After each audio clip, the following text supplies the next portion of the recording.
Chapter 379. Wang. A resplendent golden radiance blossomed from Noah's bandaged arm. That radiance was so dazzling that it made people want to worship it. Like flowing water, it wandered around Noah's body. Not long after, it converged in front of Noah, as if it was giving color to an invisible existence. In the next second, within the resplendent golden radiance that converged like flowing water, an extremely majestic golden wolf with resplendent fur slowly appeared. Roar! Coming from a mysterious existence that only existed in fantasy and legends, a resounding roar that seemed to awaken ancient memories resounded. Everyone present felt as if their souls were moved by this mysterious existence, faintly trembling. Looking at the figure of the golden wolf Bo howling at the sky, many people felt as if they were looking at a dreamlike scene. For a moment, they couldn't help but be infatuated. Including Joseph.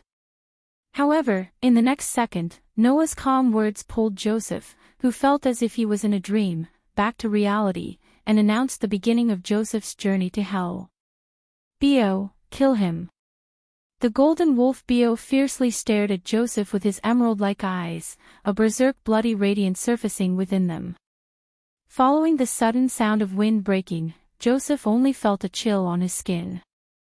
Soon after, he saw the golden wolf Bo disappear from his original position, turning into a meteor-like resplendent brilliance, explosively rushing over. Joseph's pupils shrank, but in such a short time, the meteor-like resplendent brilliance arrived in front of Joseph. Soon after, a sharp claw that flickered with cold light cut through the air, bringing along a sharp gale, imprinted itself into Joseph's shrank pupils. In this instant, Joseph's scalp felt as if it had exploded. His heart also shrank in a short moment, fiercely tightening. The shadow of death that rose from the bottom of his heart told Joseph.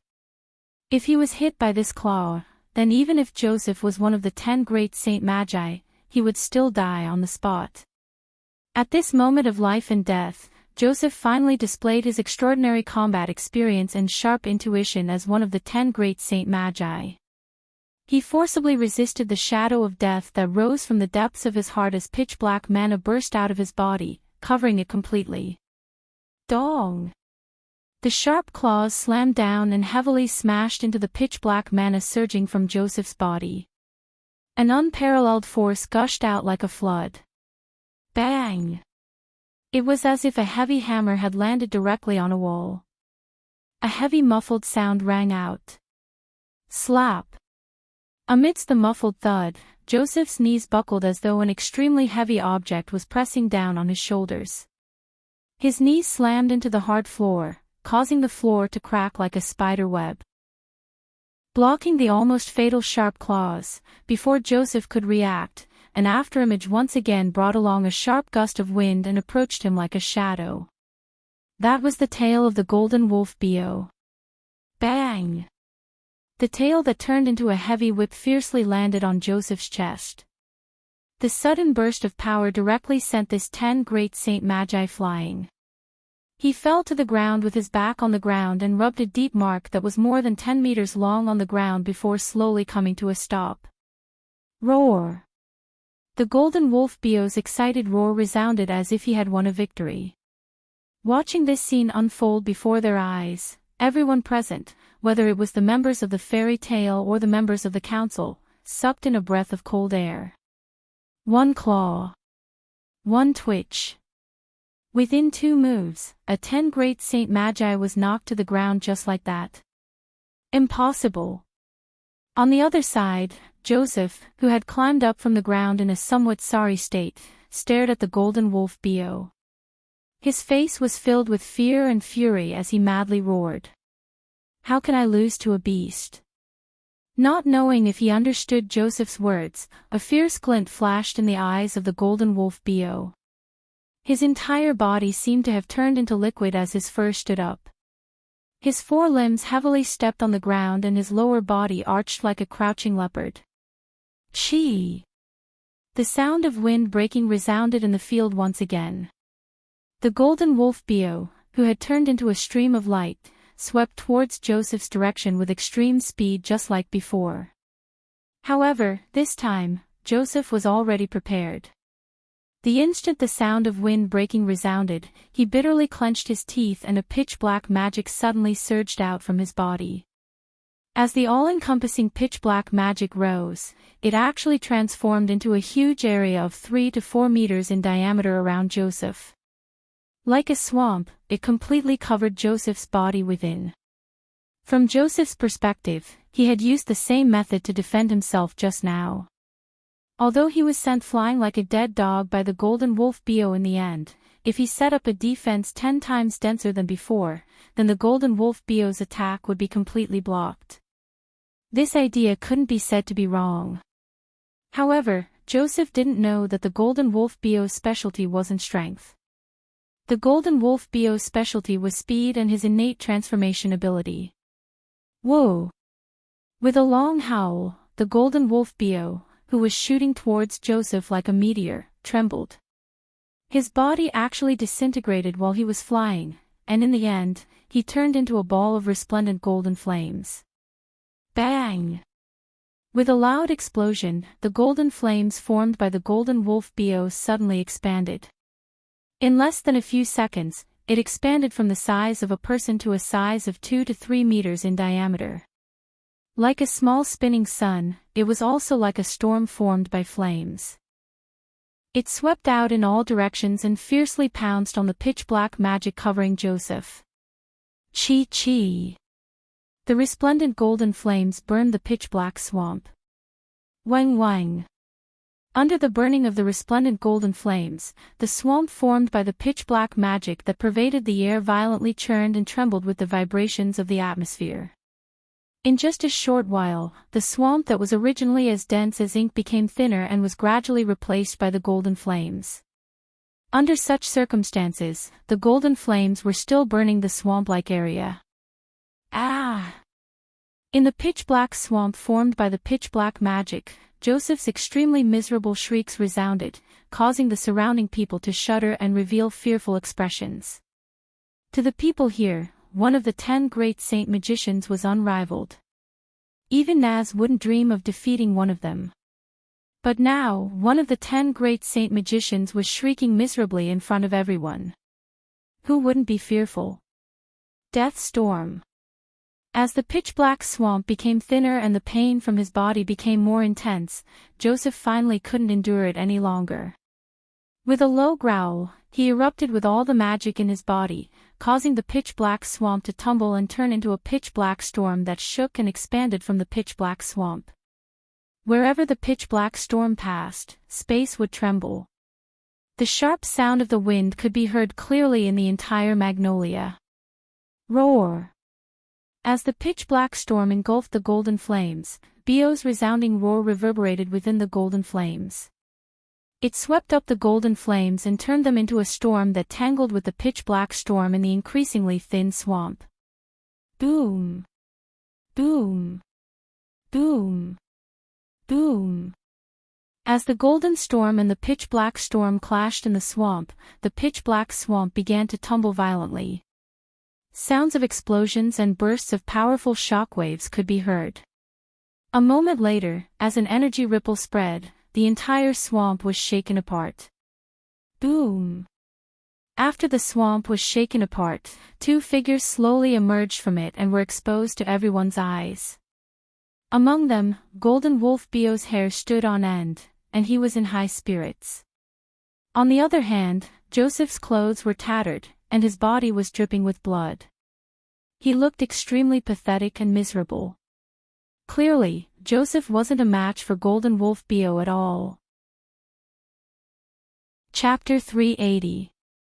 Golden Wolf Bio, who should have disappeared along with the black storm and swamp, stood unscathed in the center of the cracked ground. His entire body seemed to be burning with flames as it undulated. Paw! Opposite the completely unharmed Golden Wolf Bio, Joseph knelt on the ground with one knee amidst a clear sound. His entire body was dripping with blood and the robe on his body had become tattered like a piece of cloth. This caused Joseph's face to be filled with malevolence and viciousness. His viper-like eyes stared intently at the golden wolf Bio opposite him as traces of madness and disbelief fluctuated within his heart. Impossible. Impossible. Impossible. It was clear that as one of the 10 Saint Magi and the leader of the number 1 guild in the Fiori kingdom, the conceited Joseph simply couldn't accept the fact that he had lost to a golden wolf of unknown origins. However, no matter how unbelievable it was a fact that he had lost to the golden wolf Bio. Although Joseph was one of the 10 Saint Magi, and his strength was comparable to that of Makarov, Laxus, and Kildas, the golden wolf Bio was in existence above them. As a variant of the fantasy breed, the golden wolf Bio was far superior to the 10 Saint Magi in terms of both life and strength. Although Joseph wasn't ranked at the bottom of the 10 great Saint Magi, he was only ranked in the middle. With Bio's strength that could rival Noah at full strength, it wouldn't be too difficult for him to deal with someone ranked in the middle of the 10 great Saint Magi. Of course, Joseph, who didn't know what kind of existence Bio was and why he possessed such strength, couldn't believe such a result. It wasn't just Joseph, even the members of Fairy Tale were in disbelief. So strong. Nez stared at the golden wolf Bio with a face full of passion, seemingly very excited. That wolf is so strong. That wolf. Makarov looked at the golden wolf Bio with a grave expression. Where did that magical creature come from? So strong. Her eyes shone with stars. Where did Big Brother Noah find such a powerful wolf? Could that be the companion that Noah mentioned before? Alusha also stared at the golden wolf Bio. That kind of strength really can't be underestimated. The members of Fairy Tale, led by Mira, also turned their gazes to the golden wolf Bio. Their faces, eyes, and even hearts were filled with excitement. After all, everyone had seen how the wolf that could defeat the 10 great Saint Archmage Masters had split from Noah's body. In other words, no matter what, that unbelievably powerful wolf was the companion of Fairy Tale. As long as they could confirm this, it would be enough for the people of Fairy Tale. As for the members of the council, they had long been stunned. How is it? President Joseph. Noah, who was standing behind the golden wolf Bio, looked down at Joseph, who was kneeling on the ground with one knee on the ground, and mocked him. He mocked, "Are you satisfied with my pet?" That one sentence caused Joseph's entire body to tremble. It wasn't because of excitement or fear, but because of anger. That was because, as one of the 10 Saint Magi, Joseph had indeed lost to the golden wolf Bio. And the golden wolf Bio was the pet that Noah spoke of. One of the 10 great Saint Magi lost to the pet of an unknown member of Fairy Tale. This is big news. Noah clapped his hands with a smile, but there wasn't the slightest trace of a smile in his eyes. His words made Joseph's heart go crazy. As expected, the Phantom Lord is only at this level. Noah Dole. Joseph's chest heaved up and down as he roared in a hoarse voice. His voice was filled with resentment and fury, causing the people around him to feel a chill. Don't look at me like that. From the moment you planned to destroy my guild, your fate has already been decided. Noah's smile slowly disappeared as a cold light bloomed in his eyes. I'd like to see what qualifications you have to use your smelly guild to challenge Fairy Tale, Bio. Roar. The golden wolf Bio let out a low growl. You want to kill me? A strange smile suddenly appeared on Joseph's cold face. It won't be that easy. As soon as he finished speaking, strands of cold black gas appeared on Joseph's body and covered his body. Joseph turned into a black shadow that merged with the ground and strangely disappeared. He escaped. The people around Fairy Tale all cried out in surprise. This Joseph, indeed, had always been doing things that surprised people. As one of the top 10 saint magicians, Joseph was not stingy with his underhanded methods. He even shamelessly called his guild the number 1 guild in the Fiori kingdom, and he himself was the guild leader of this guild. Now, Joseph, who had such an identity, was complacent, and would even go crazy because of Noah's insults, chose to escape without hesitation. Who would have thought? Can you escape? Looking at the place where Joseph originally stood, Noah forcefully waved his hand. B.O. As soon as Noah's voice fell, the golden wolf B.O. in front of Noah jumped up and immediately landed heavily on the ground. Boom! As if a heavy mountain had fallen from the sky and smashed into the scene, the ground shook with the golden wolf B.O. as the center. Inch by inch, the ground cracked open, and a ripple-like impact spread out. Bang! Wherever the impact ripple passed, in a corner of the cracked ground, accompanied by a dull thud, a black shadow was shaken out of the ground with a groan. Like a large piece of trash, it fell to the ground. Picking himself up from the ground with a pale face, Joseph wanted to continue escaping, but his eyes were covered by a black shadow, causing his body to stiffen. With great difficulty, he raised his head and looked forward. There, the golden wolf B.O. looked down at Joseph from above. In his beast eyes, there was contempt and disdain, but more than that, there was a terrifying murderous aura. No. No. Joseph's body trembled. This time, it was really because he was afraid. I am the guild leader of the Phantom Lord, the leader of the #1 guild in the Fiori Kingdom. You can't kill me, you can't kill me. Just as Joseph's voice faded, an emotionless voice was transmitted into his ears, causing all the pores on his body to tighten in an instant. Despicable person. You deserve to die. Along with this sentence, the golden wolf standing in front of Joseph exploded with golden light. With a spin of his body, he once again turned into a golden flame. No! In Joseph's desperate roar, the golden wolf B.O., who had turned into a golden flame, suddenly spun at a high speed, as if even the surrounding air was sucked into the flame. As it spun at a high speed, it carried an extremely terrifying temperature as it flew out and fiercely landed on Joseph's chest. Bang! An incomparably ferocious temperature erupted from the golden flames, smashing heavily onto Joseph's body in an almost berserk manner. Joseph, who did not have the strength to put up any defense, instantly turned from pale to red. A large amount of blood flowed out from the corner of his mouth. The clothes on his body were instantly burnt to nothing. His body was wrapped up in an extremely short period of time under the eruption of the golden flame. Ah!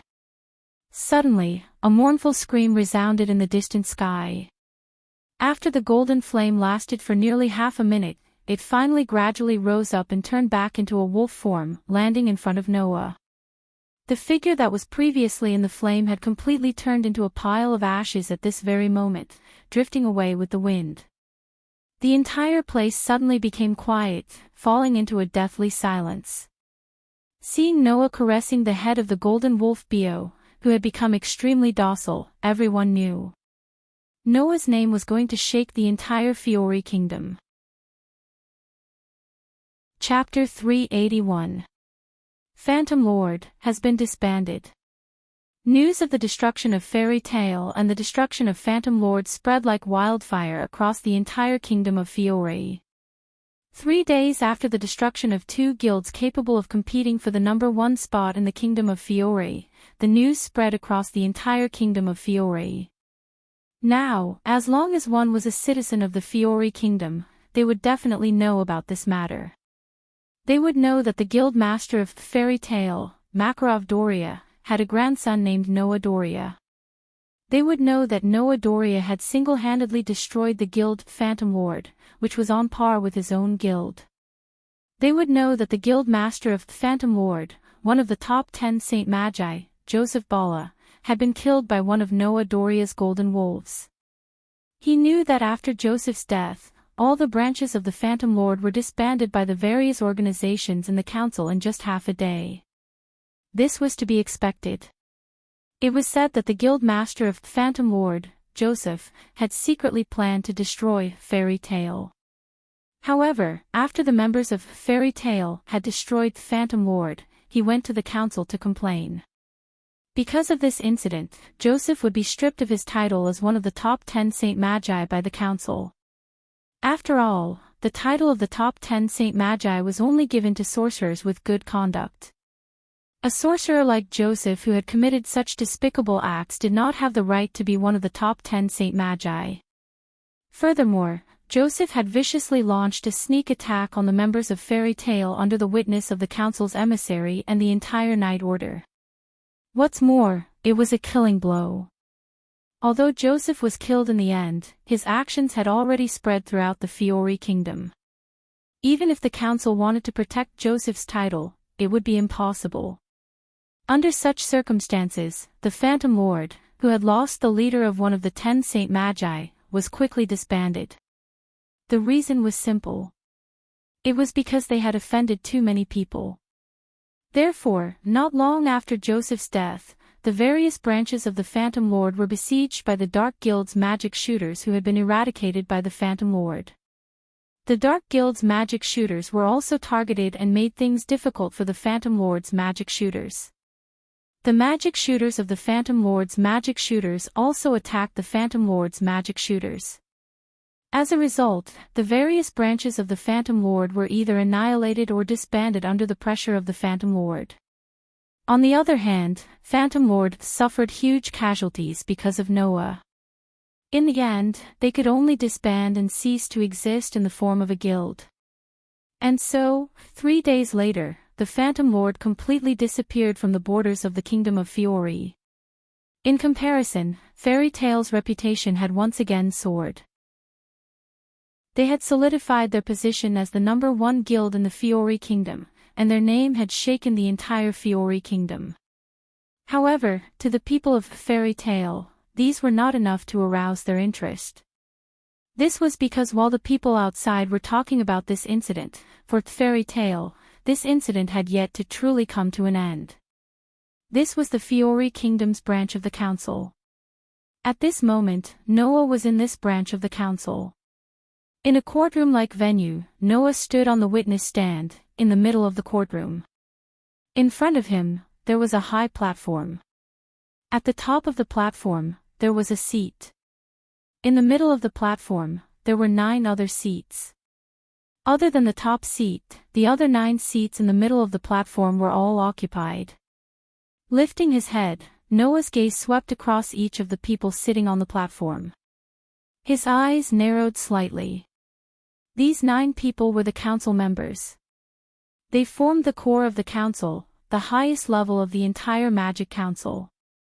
In other words, in the council that managed and supervised the various official guilds, like a national public security agency, these 9 council members and the absent president of the council were the highest existences.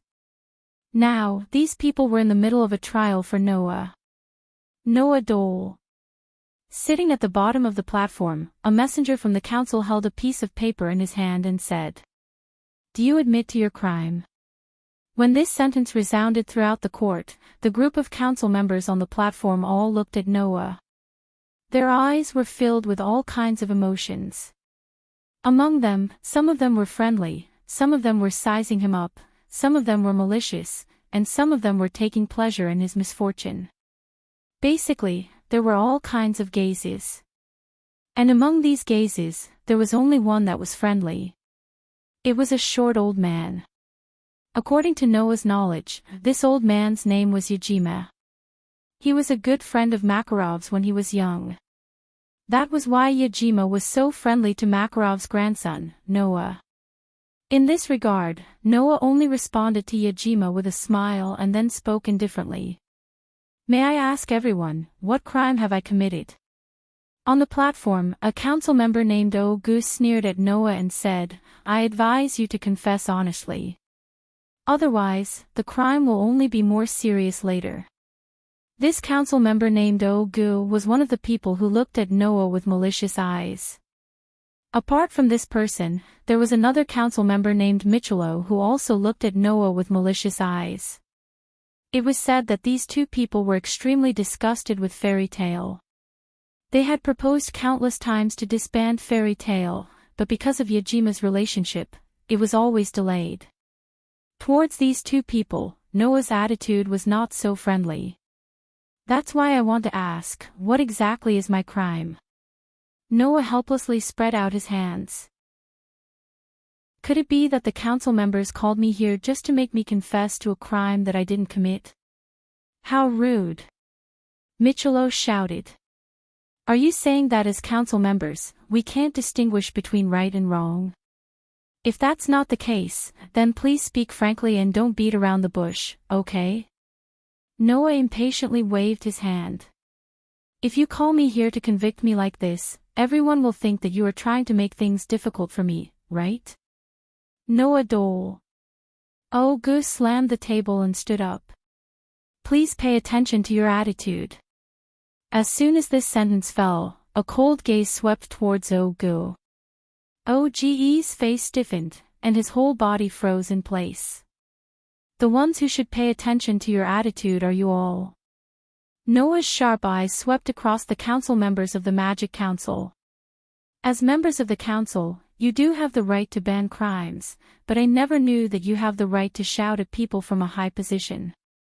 Even if you are a sinner, you should still be respected. This is a principle that the royal family of the Fiori Kingdom knows. If the so-called council members are like this, then I should consider whether I should respond to the kingdom and impeach you. As he said this, the corners of Noah's mouth curled up. I believe that when the time comes, there will be quite a few guilds that will be angered by your arrogant attitude and agree with our fairy tale. Hearing this, other than Yajima and the other council members, Ogu, Michelot, and the others' faces turned red. This was because they were angry. These people would never have thought that an ordinary member of fairy tale would criticize all the counselors in such a domineering manner and even threaten to impeach them. However, as the enforcer of law and justice, Noah's words were not inappropriate. In other words, unless the council members really wanted to be impeached, they could only swallow this anger in order to protect their status. Chapter 382. Following Noah's forceful speech, the entire court was covered in an oppressive silence. Ogu, Michelot, and the rest of the judges, whose impression of Noah was already bad because of fairy tale, had ugly expressions on their faces, but they couldn't say a single word.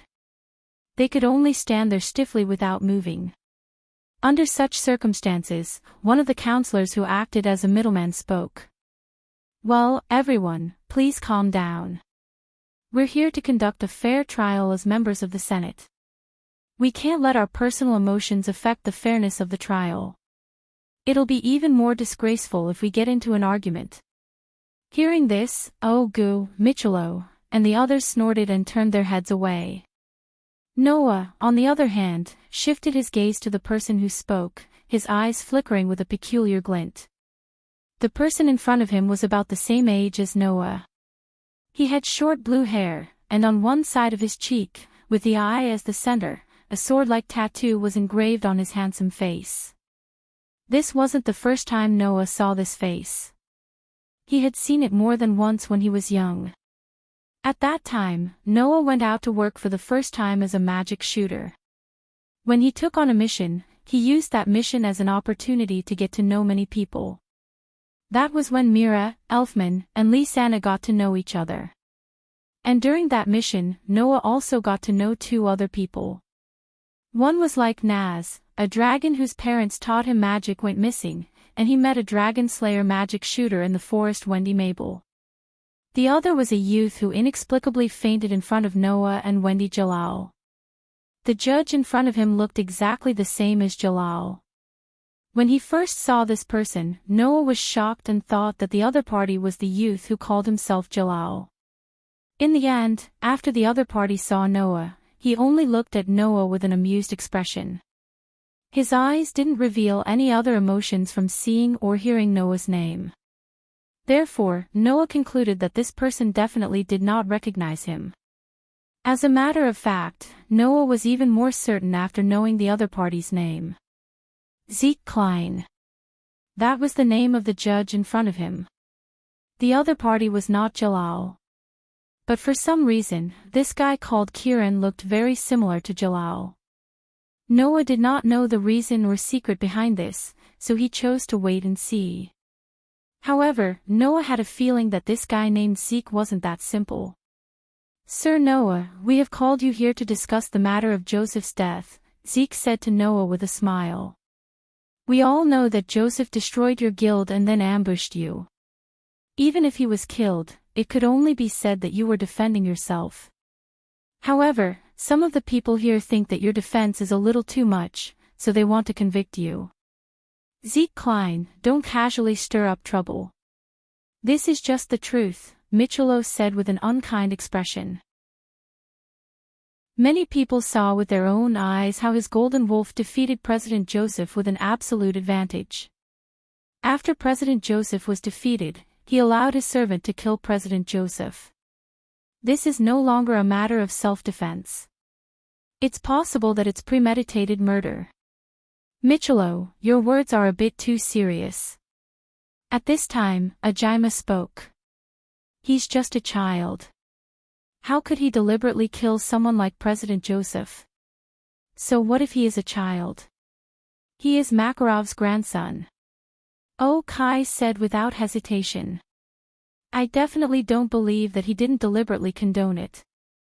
I think it's inappropriate to judge President Joseph's death as a case of self-defense. Hearing this, Noah laughed. His laughter was unusually harsh. Gu and Michelot glared at Noah. What are you laughing at? What am I laughing at? Noah said bluntly. I'm laughing at you guys. Is there really nothing wrong with your brains? What did you say? Gu and Michelot were angry, but what they got in return was Noah's mocking gaze. I should be the one asking you what you are talking about, right? Noah looked at Gu and Michelot with an extremely disdainful gaze. What did you think I just heard? You said that many people saw my Bo defeat Joseph with an absolute advantage, so attacking the defeated President Joseph became a murder. Then, did you properly ask those people whether President Joseph, who was defeated by Bo, gave up on killing me? Noah said to Michelot righteously. That President Joseph would launch a sneak attack on me when I wasn't on guard. Then, it wouldn't be strange for him to attack me after losing to Bo. In order to protect myself, I let Bo attack me, and in the end, I killed him. Could this be considered intentional murder? Michelot was speechless. And what you said is even more ridiculous. Noah didn't hide his mockery. You said that you don't believe that I didn't deliberately condone it, then I condone it on purpose. You said that you don't think it's appropriate to be judged as self-defense, then I have to be judged as premeditated murder. Who do you think you are? You. OGE's eyes widened, and his face was filled with anger. In one sentence, if you want to convict me, then show me evidence. Noah glanced at Gu and Michelot. If you want to convict me without evidence, then it will only show the selfish desires of some people. I suggest that you guys quickly get rid of such a black sheep. Otherwise, who knows when something big will happen. At that time, all the counselors will have to bear the responsibility. I'm sure that your expressions will be more interesting than I imagined. As soon as he said that, the other counselors' expressions all changed. They all stared at Gu and Michelot, and their expressions changed. Seeing this, OGE's and Michelot's expressions changed, becoming both shocked and furious. This made Noah laugh coldly in his heart. No matter where the so-called high officials were, as long as they had power, then apart from a very small number of people, most of them would become extremely selfish. Just like how the higher one's status was, the more afraid one would be of death. These people would only seek personal gain for their status and power, and were afraid that they would have to bear the responsibility when something big happened. Noah had seen many such people in the world of the Dark Bullet. Therefore, a casual sentence to sow discord was enough to make these counselors fight amongst themselves. And as expected, most of these so-called counselors had their hearts corroded by power, and were corrupted by the regime. Therefore, Noah could already predict how things would develop next. Ahem, ahem. A counselor deliberately coughed twice and raised his hand. I think that the evidence to convict Noah Doria is insufficient. We should acquit Noah Doria on the spot. Ogu and Michelo's expressions changed again and again. Under such circumstances, the other counselors began to agree. I agree. I agree. I agree. 3 other counselors followed suit. I agree too. A gorgeously dressed woman also raised her hand. I also agree. Chicharito spread out his hands and said. Isn't that great? Ajima laughed out loud. Of course, I can't disagree. You. Ogu and Michelo were furious at first, but soon after, they looked at each other, and their eyes revealed sullen emotions. If they agreed with Ogu and Michelo to convict Noah without evidence, then once the matter was exposed, the counselors would have to bear the crime of deliberately framing him. Those selfish counselors naturally wouldn't put themselves in such a dangerous position just to agree with Ogu and Michelo. Therefore, the result was obvious. And naturally, Ogu and Michelo also cared about their current status as counselors. In a situation where there wasn't enough evidence, they could only speak sullenly. I agree. Seeing this, Noah looked at the group of counselors calmly and said. Thank you for your insight. The group of counselors laughed embarrassedly and made all sorts of declarations of justice.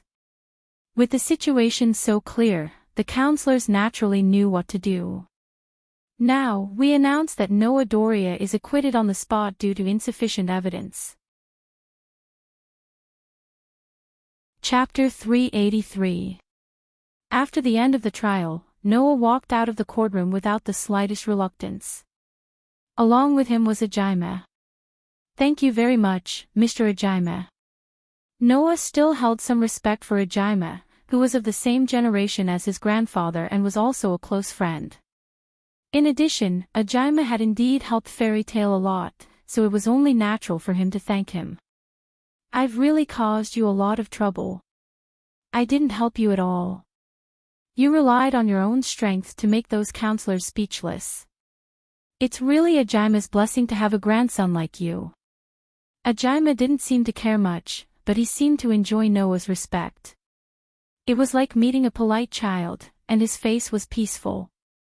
I have rarely seen such a smart and rational child like you in Fairy Tale. Ajima looked at Noah with great satisfaction. I always thought that the young people in Ajima's guild were very impulsive and needed our protection. Now it seems that we are just meddling in other people's business. I'm getting old. Please don't say that, Mr. Ajima. Noah quickly said. I also have impulsive moments, don't you know that? That's right, even that Joseph was killed by you. You were too harsh. Speaking until here, Ajima couldn't help but sigh. However, this time, Joseph really did go too far. He can't blame others for being killed. Although I think it's a bit inappropriate for you to kill him, but seeing your performance today, I don't think you really did it out of impulse. You must have your own considerations, and Ajima must also think so he didn't blame you, right? Hearing this, Noah was silent. Noah didn't think that he was wrong to kill Joseph. After all, with Joseph's sinister personality, if he was allowed to live, he would definitely find trouble with Fairy Tale by any means possible. He might even cause Fairy Tale's members to encounter all kinds of dangers because of him. Whether it was from the perspective of protecting his companions, protecting his family, or from Joseph's actions, it was absolutely necessary to get rid of Joseph. However, Makarov and Ajima certainly didn't think so. No. It should be said that whether it was Makarov or Ajima, they clearly knew the threat that Joseph brought. However, even so, if they were given a choice, they wouldn't kill Joseph. It wasn't because Makarov and Ajima were too kind, but because they had a kind of tolerance for everyone and sincerely hoped that the other person would walk on the right path. Even if the other person was evil. Although Noah inherited Makarov's magnanimity, his magnanimity wasn't as great as his magnanimity towards all humans. For example, for a child like the cursed child who was extremely pitiful, Noah would feel distressed and want to save them. Another example was the Holy Son of Heaven, who was somewhat naive but absolutely kind-hearted. Noah would also sincerely help him. But for a guy like Joseph whose heart was evil and rotten, Noah wouldn't casually show his tolerance. Of course, if it was only because Joseph was an evil person, Noah wouldn't have the leisure to specifically kill him. The main reason was that Joseph touched Noah's reverse scale and sent himself to death. Noah naturally wouldn't let him go. In general, Noah still wouldn't find fault with Makarov and Najima's selfless tolerance, but he also had his own way of doing things. He could be tolerant, but he couldn't be truly selfless. No matter which side it was, it couldn't be said to be wrong. It was precisely because of this that Makarov didn't say anything to Noah. Najima would also unconditionally help Noah like now, right? In short, little Noah, you also have your own considerations. Little Ma chose to believe you, and I will also choose to believe you. Although your way of doing things is a bit extreme, we don't think you're wrong. Najima put his hands behind his back, raised his head, and looked out of the window, and said earnestly, "Little Pony and I are already old, so we won't be able to take care of Fairy Tale for much longer. As you know, there are many people in the council who don't like Fairy Tale. Once Little Pony and I retire, the guild can only be protected by you two." Little Ma was originally worried that there wasn't a suitable successor for the guild, but I think Little Ma should be relieved now. Najima nodded with gratification. Compared to Lax's, Alusha, and Mishgang, I think you are the best successor for the guild. Little Noah, your own guild also needs to be protected by you, understand? Noah nodded heavily, and watched Najima's back as he left. When Najima's figure disappeared from Noah's sight, Noah suddenly spoke. "If you continue to hide and secretly observe, I will have to suspect that you have other intentions." As soon as his voice fell, a clap sounded. As expected of an existence that can even kill the 10 Saint Magus Masters. This little trick can't fool you. Accompanied by such a sentence, two figures appeared out of thin air in front of Noah. Looking at the two figures, Noah raised his eyebrows. One of the newcomers was none other than Zeke Klein. The other person had long black hair, and was dressed flirtatiously in the inner court of the council. Noah remembered that the other party's name was Yerusha. Looking at Zeke Klein and Urudia who appeared out of thin air in front of him, Noah frowned inwardly. Under the detection of his outstanding sensing ability, Noah discovered that not only Zeke Klein, but Urudia also seemed to be a little strange. She was completely different from Zeke Klein. If Noah had to put his finger on it, Kieran gave him a strange feeling. It was as if something was very wrong with him. Urudia, on the other hand, gave Noah a strange feeling, as if she was hiding something. With his outstanding sensing ability, Noah could sense these things, but he couldn't go any further. If even Noah's sensing ability couldn't sense anything more, it was enough to prove that Zeke Klein and Urudia weren't simple. Suppressing the suspicion in his heart, Noah looked straight at Zeke Klein and Urudia. "What advice do the two esteemed counselors have for me? Don't tell me you're going to condemn me again. Don't be so nervous." Zeke Klein leisurely raised his hand and made a gesture of surrender. "I don't mean any harm. We're different from those cowardly fellows, little brother Noah." Yerusha smiled charmingly. She didn't do it on purpose, but her every move gave off the vibe of a mature woman. "We're here because we want to see what kind of young man can kill the 10 Saint Magus Grandmasters. We've met in the court, right? Didn't you see enough back then?" Noah curled his lips and smiled. "Besides, the one who killed Joseph wasn't me, but my companion, Golden Wolf Bio. Even if you want to see, you should be looking at Bio, right?" Such a brash tone, as expected of someone from Fairy Tale. Urudia shrugged. "Well, although I don't hate it. Don't underestimate yourself, Sir Noah. Zeke Klein looked at Noah with a meaningful gaze. You're different from those old fogies. I feel that to be able to subdue a golden wolf that has the ability to kill one of the 10 great Saint Grand Magi, as its master, your abilities are definitely not simple. As he said this, Kiran bent down and gave Noah a noble salute. I believe we'll have many opportunities to meet in the future. Urudia also gave a slight salute and showed Noah a beautiful smile. I'll be looking forward to your guidance when the time comes. After leaving these two sentences behind, Zeke Klein and Urudia's figures blurred and disappeared in a flash. Looking at this scene, Noah's eyes flickered slightly. Although he couldn't tell where these two came from, just like what Zeke Klein and Urudia said, Noah also felt that his fate with them wouldn't be limited to this. Besides, Noah's intuition told him that the next time they met, they might not be able to chat like this without any tension. Chapter 384. When Noah returned to Fairy Tale, it was almost noon. After 4 to 5 days, Fairy Tale, naturally still hadn't finished rebuilding. What was supposed to be Fairy Tale's guild building was currently empty, except for the walls that had been built around the outside. Even the ground had not been paved yet, and it was still a piece of yellow soil. In such a place, a temporary workplace similar to a bar had been built. Of course, although it was called a workplace, it was just a simple bar and commission board for the guild members to accept missions.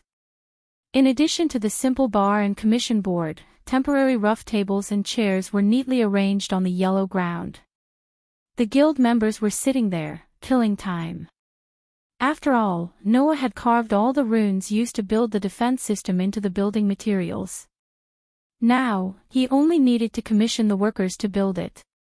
There was no need for the guild members to be involved in the hard work. Fortunately, the sun wasn't too big today. Otherwise, the high mages of Fairy Tale would have been burnt to death if they were exposed to the sun without anything to cover them. However, as long as one was a magic shooter of Fairy Tale, they would not have any complaints about this.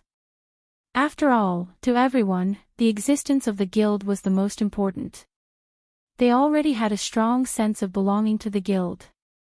As long as they could stay in Fairy Tale, they would be satisfied.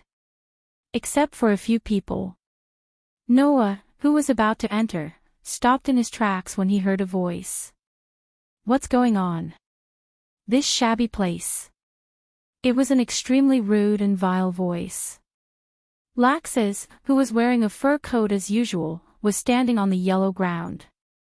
He looked around and did not hide his ridicule. I really can't take it anymore. I was actually reduced to this state by a mere phantom lord. Is this still the invincible Fairy Tale? Hearing Laxes's malicious words, the guild members all lowered their heads. They were angry but did not dare to say anything. Therefore, no one noticed that Laxes, whose face was full of ridicule, looked at the yellow ground, the simple bar, and the commission board of the guild. His eyes slightly trembled and flashed with anger. Useless. There are so many of you and you can't even protect a guild. As expected, it is because there are too many weaklings and trash in the guild. If I were the guild leader, I would definitely kick out all those people who only know how to eat. Not a single one would be left. Hearing this, Elusha could not help but stand up and look at Laxes with a stern face. Laxes, what do you mean by this? You still don't understand. Then, let me tell you clearly. No one knew why Laxes was so angry, but it was rare for him to voice out his twisted thoughts in front of the entire guild. It's precisely because there are too many weaklings in this guild, that's why others have no qualms about finding trouble with us. If we were to clear out all the trash here and create the strongest guild, then how could those rascals have any ideas about Fairy Tale? Do you know what you are saying? Laxes. Lisanna, who was with Mira at the bar, could not help but speak up. Even the #1 guild in the past, Phantom Lord, had so many magic shooters. Our guild is already considered to have few people, and one of us can beat 10 of them. That is why that kind of guild disbanded, isn't it? Laxus said with a sneer. It is because there are too many trash in there, so many that even the weaklings here can beat 10 of them. That is why that kind of guild is now at the end of its road. Isn't this enough to make you understand that the strong are the ones who dominate everything? If I inherit the guild, then I will definitely clear out all the weaklings here. Perhaps the news of the guild's destruction had really stimulated Laxus. The agitated Laxus pointed at Lisanna and growled without hesitation. That's right, it is people like you. Lisanna's eyes widened and she lowered her head, her expression becoming gloomy. Laxus. Mira, who had been quietly listening to Laxus, suddenly raised her head and stared at Laxus. Her body flashed with a terrifying magic that made people's hearts tremble. Oh. How long has it been since I last saw you like this? Laxus raised an eyebrow. I thought that after 2 years, you are no different from those trash who only know how to put on an act. I didn't expect you to have such courage. Well, since you still have this level of ability, then I will reluctantly let you stay in the future. Laxus. Alusha could no longer bear it and glared at Laxus. That's too much. Lucy and Lebby bit their lips and tried hard not to show their disgust. Damn it.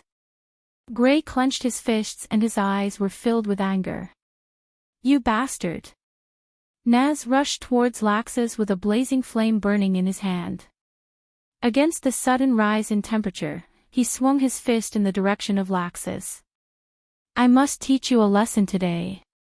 Hearing this, Laxus revealed a look of disdain. Before Naz's fist wrapped in flames was about to hit his body, a bolt of lightning flashed all over his body. He directly turned into a bolt of lightning and disappeared on the spot. Who dash? Naz followed the fist momentum and swung his flaming fist in the air, causing him to lose his balance and almost fall to the ground. Until this moment, a lightning bolt appeared behind Naz. Laxus re-emerged from it with his back facing Naz with a mocking look on his face. However, Laxus didn't notice it. When he just turned into lightning and avoided Naz's attack, a fist swung towards Naz's back as if it was a prophet. Laxus just happened to appear behind Naz, and appeared in front of the fist that was about to strike in advance as if he had foreseen it. Boom! In the next moment, the fist, which was accompanied by a sharp gust of wind, landed heavily on Laxus' face, causing a muffled thud. Go! Laxus, who was punched heavily in the face, directly spat out a muffled groan. His body was knocked away and hit the table and chair beside him. In a burst of crackling sounds, the table and chair there were smashed into pieces. He also fell into the fragments of the table and chair. The sudden change stunned everyone present. When they saw the full appearance of the fist's owner, many of them revealed a joyful expression. Noah, who appeared behind Naz out of nowhere, waved his hand casually as if he had just swatted a fly. He then turned his back to Naz. This punch is from Mira and Lisanna. As soon as the voice sounded, the shattered table and chair were blown away in a burst of lightning, exposing Laxus's figure. Bastard! Laxus, who was wrapped in lightning, looked at Noah furiously. Feeling the pain on his cheek, his expression suddenly became dangerous. You actually dare to attack me? Didn't you say that if you have power, you can do whatever you want? Noah glanced at Laxus. I'm different from a guy like you who treats the weak like dirt. Laxus, I think that the so-called duty of the strong is to protect the weak because the weak exist, the strong have a need to exist. If you only care about power, it's like an object that's too hard and easy to break. You said that if you inherit the guild, you will eliminate all the weak. Noah turned around and looked directly at Laxus. Then, I'll tell you, Laxus, if I inherit the guild, I will never let it become the kind of guild that you dream of. You'd better be prepared. The atmosphere in the air suddenly became oppressive. Chapter 385.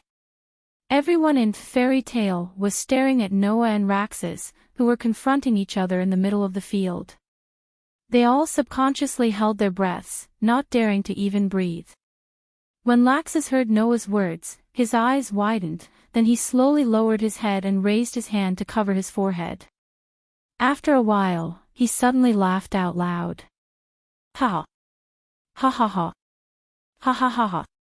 Looking at Laxus, who suddenly laughed out loud, everyone present looked at each other in dismay.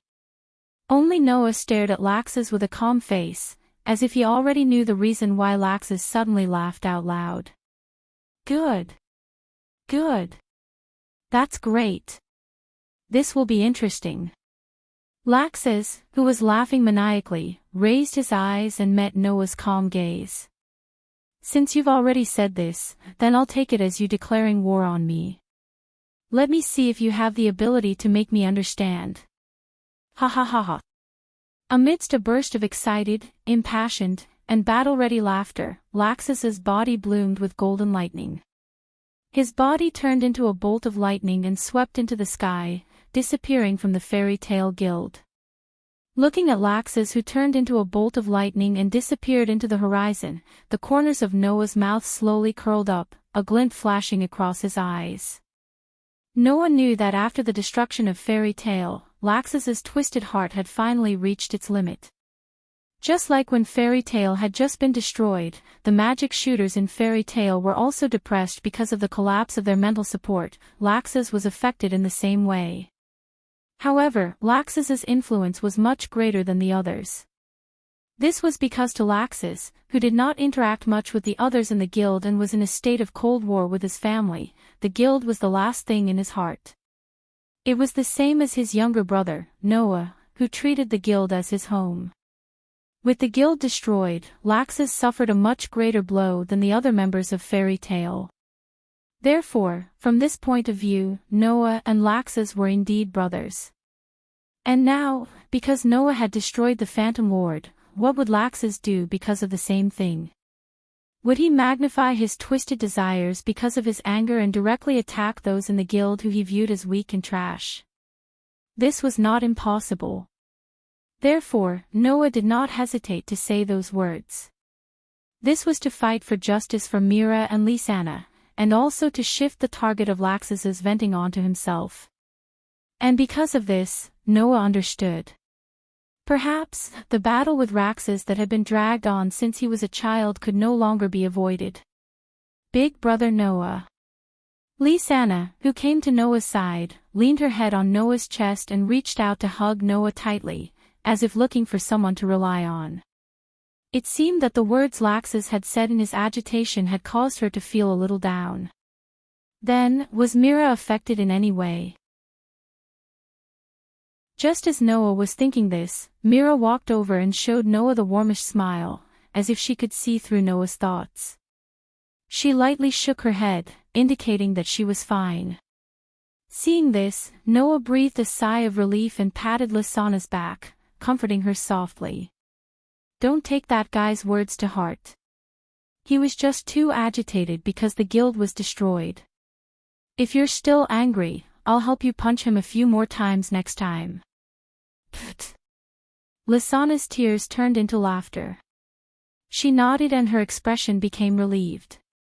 She leaned against Noah and did not leave, snuggling into Noah's embrace and enjoying the warmth of Noah's embrace. Damn it, Laxus, that guy. Naz clenched his fist and shouted. Next time, I'll definitely fight him to the death. He's really getting more and more overboard, Laxus. Gray was speechless. Undoubtedly, he wasn't like this in the past. Why would such a person be the Archmage of Fairy Tale? Lucy asked worriedly. Also, he said that he would inherit the guild. Could it be that he's going to become the leader of Fairy Tale? Isn't that a matter of course? Beside Lucy, Lebby shook her head with a heavy expression. Laxus is the grandson of the leader. If the leader abdicates, then Laxus will most likely inherit the guild. What? Lucy cried out in surprise. How could this be? It's not strange that you don't know about this. Alusha shook her head. Lax's and the leader's relationship has been in a tense state for a long time. People who don't know the situation wouldn't be able to tell that the two of them are family. Then, can that guy really inherit the guild? Lucy's face was full of disgust. I definitely don't want that kind of thing. Don't worry. Lu Chan. Lebby patted Lucy's shoulder and looked at Noah with hope in her eyes. Noah is also the grandson of the leader. Compared to Lax's, the relationship between the leader and Noah is much better. Moreover, Noah has never disappointed the leader. The leader has always been proud of Noah. If he wants to inherit the guild, the leader will definitely choose Noah. Really? Lucy looked at Noah in surprise and clenched her fist to encourage him. Then Noah, you have to do your best. Don't lose to Lax's. It's too early to talk about this. Noah laughed bitterly. Grandpa is still very healthy, and he won't be willing to part with us children. He won't retire in peace until the day his body collapses. It doesn't matter if it's the leader or Noah, as long as that Lax's doesn't inherit the guild. Lucy puffed up her cheeks. Even if he becomes the guild leader, no one will acknowledge him as someone who doesn't care about his companions. That's right, Noah looked up at the sky and muttered softly. Why can't you understand this logic, Lax's? Hearing Noah's muttering, Mira, Lisanna, Alusha, Lebby, Lucy and the others looked at each other and looked at Noah with a trace of heartache. Noah was in a state where he almost went to war with his own brother and was viewed as a one-sided enemy. In fact, he must be feeling very conflicted. When they thought of this, the girls couldn't help but feel heartache in their hearts and remained silent. At this moment, outside the fairy tale guild, a figure silently appeared. It was a mysterious person who was covered in a thick windbreaker and had his face covered. He wore a hat, revealing only a pair of eyes, and carried a few strange-looking staffs on his back. Staring fixedly at Noah, who was surrounded by a group of young ladies, the mysterious man's eyes were filled with astonishment, surprise, and surprise. More than that, there was a nostalgia that couldn't be erased. Not long after, the mysterious person turned into a phantom and disappeared on the spot. At this moment, Noah seemed to have felt something and turned his head to look in the direction of the mysterious person. His eyes were filled with doubt and confusion. Night came quietly. Opening the door to her house, she tugged at Noah's hand and pulled him in with a helpless look on his face. Big brother Noah. Come in quickly. Why are you so excited? Noah shook his head helplessly. It's not the first time I'm here, do you have to be like this? But you haven't been here for so many years. Lisanna couldn't hide her good mood. My room is completely different from before, I'll take you to see it later. Okay. Noah replied weakly. Behind Noah's back, Mira watched all of this with a smile and walked in. Elfman has work, so he won't be back tonight. You can sleep in his room. Elfman went out to work. Noah paused for a moment before coming to a realization. In that case, wouldn't there be only one man and two women left tonight? Chapter 386. Ever since the fairy tale guild building was destroyed, Noah had no home to return to. No, to be more precise, Noah had no place to stay. This was to be expected. After all, the fairy tale guild was Noah's home. This was not just a matter of belonging, but also a matter of living a normal life. Don't forget, Noah lived in the fairy tale guild. This time, the fairy tale guild was destroyed, and Noah had completely lost his place to live. Until the new guild was completed, he could be considered homeless. Therefore, during this period of time, Noah had been living in the guild that had no roof and was only left with a piece of yellow soil. This was not a big deal. Noah had once cultivated outside for 4 years. Deep in the mountains and forests. Wild mountains and forests. Where had he not lived before? Noah had lived in worse environments than this. Thus, in a way that was equivalent to camping, Noah lived in the guild building that had not yet been completed. This matter, until today, was finally discovered by Mira and Lisanna. Because they had to clean up the table and chairs that Noah had smashed when he punched Lax's, Mira and Lisanna stayed a little longer and went outside to buy new tables and chairs. In the end, Noah, who did not know about this matter, thought that Mira and Lisanna had already returned, and leaned against the wall that had already been completed. He directly sat on the ground and fell asleep. Thus, Mira and Lisanna, who had returned to the guild, smoothly discovered this scene. Unsurprisingly, the two girls violently shook Noah awake, and with an extremely angry expression, they scolded Noah, saying something about not taking care of himself and so on. Then, there was no then.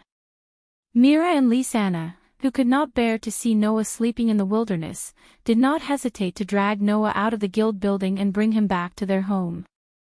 Helpless, Noah had no choice but to comply. However, Noah did not expect that.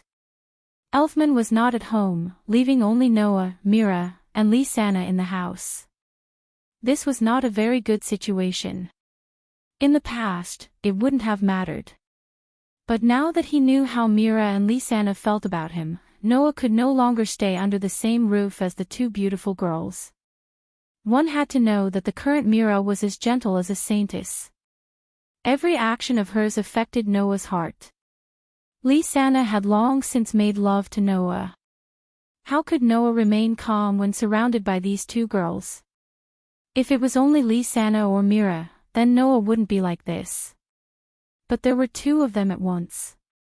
If something went wrong and he couldn't control himself, he would be in deep trouble. Noah, who had fully tasted the taste of meat, was not confident that he could be the same as before. He could not guarantee that he could stay in the same dorm as Julie and Lilith. Even when he slept on the same bed, he would not be able to control himself. At that moment, Noah could only suppress his uneasiness. He laughed dryly and said to Mira and Lisanna, "Then I'll sleep in Elfman's room tonight. That's it, good night." With that said, Noah wanted to escape to Elfman's room. However, just as Noah started to move, Lisanna grabbed Noah's hand and forcefully pulled Noah back. "It's still so early." Lisanna's face was full of dissatisfaction. "I still want to show you my room. I'm afraid that after entering your room, I won't be able to bear to come out, girl." If that's the case, Noah bitterly smiled in his heart. Also, because of the conflict with Laxus, you didn't have time to eat dinner. That won't do. Mira put one hand on her waist and cutely puffed up her cheeks as she scolded. "You have to take good care of your body. Wait here for a moment, I'll go make dinner for you." After saying that, Mira turned and walked into the kitchen. Big brother Noah. When Mira walked into the kitchen, Lisanna hugged Noah tightly and took a deep breath as if she wanted to smell Noah's body scent. Then, she smiled sweetly. "Do you want to take a look at my room?" Feeling Lisanna's beautiful figure and the soft touch of her plump breasts, Noah glanced at Mira, who was humming in the kitchen and cooking something. He let out a sigh of relief and hugged Lisanna, moving his mouth close to her ear and gently blowing into it. "Is it really just taking a look at your room?" Hearing such flirtatious words and feeling the hot breath on her ear, Lisanna blushed and shyly looked up. Her eyes were suddenly wet. "Big brother Noah, if you want to do something else, that's fine too, idiot." Noah's hand caressed Lisanna's soft and slender waist as he gently bit her earlobe. "Then your sister will definitely find out. I'll hold back, and not let big sister Mira find out." Lisanna seemed to miss Noah's embrace very much. She buried her head tightly in Noah's chest and spat out hot words. I haven't showered yet." "Big brother Noah, let's go in together." Without a doubt, Noah's heart was moved. Even Lisanna missed Noah's embrace. As a man, Noah would definitely miss Lasana's soft and delicate body even more. If possible, Noah really wanted to do the same thing as that night, tightly entwining with the beautiful girl in his arms. Thinking of this, Noah's heart also surged with a trace of warmth. Then, just as the man and woman were about to fall into a state where they couldn't extricate themselves and couldn't leave each other, a faintly smiling voice sounded from the side. I was wondering why you were suddenly silent. So you were whispering something that others can't hear. Noah and Lisanna were both startled. They jumped away reflexively and put some distance between them. They looked at the source of the voice and saw Mira looking at her grown children. Mira looked like she was looking at her grown-up children. Me. Mira. Noah awkwardly turned his head away. Hee. Lisanna seemed to be a little shy, but her mischievous personality didn't diminish as she teased Noah. The shy big brother Noah is also very cute. What are you talking about? Noah pretended to be angry, causing Lisanna to giggle. She ran to Alfmann's room as if she was escaping, leaving only this sentence behind. I'll go help big brother Noah tidy up his room. Looking at the escaping Lisanna, Noah helplessly smiled. It was only at this moment that Mira stretched out a finger and tapped her smooth chin. Did I disturb you too? Seeing Myra's natural expression, Noah bitterly smiled. Mira, are you also going to tease me? Because. Mira came in front of Noah and looked up at Noah. Her gentle eyes met Noah's gaze, and there were slight ripples in them. Noah only does bad things to Lisanna. This sentence caused Noah's heart to beat faster. This expression, this sentence, it wasn't hard to guess what Mira meant, Mira. Noah couldn't help but reach out his hand to Mira. Myra's eyes rippled at almost the same time. Instead of retreating, she moved forward and snuggled into Noah's embrace. She lifted her chin slightly and closed her eyes. At this time, if Noah still didn't know what to do, then he wouldn't be a man. Noah took Myra's lips as she let out a soft whimper. Chirp. TSK, Mira didn't know if it was because she didn't want to fall behind Lisanna, but she opened her lips and welcomed Noah's tongue into her mouth. She stuck out her sweet little tongue and tangled it with Noah's. After a long while, the two wet lips parted. Just now, you said you wanted to bathe together, right? Mira looked at Noah's face without blinking. Her pretty face was slightly flushed, and her hands were crossed in front of her chest, making her look even more voluptuous than Lisanna's. If Noah wants, I can do it too. Noah couldn't help but swallow a mouthful of saliva. Ha! Mira tilted her head and looked at Noah with her beautiful eyes. Her red lips moved slightly, and the words that came out of her mouth made Noah's heart waver. Do you want to see my body? Do you want to see? This could basically be considered as a useless sentence.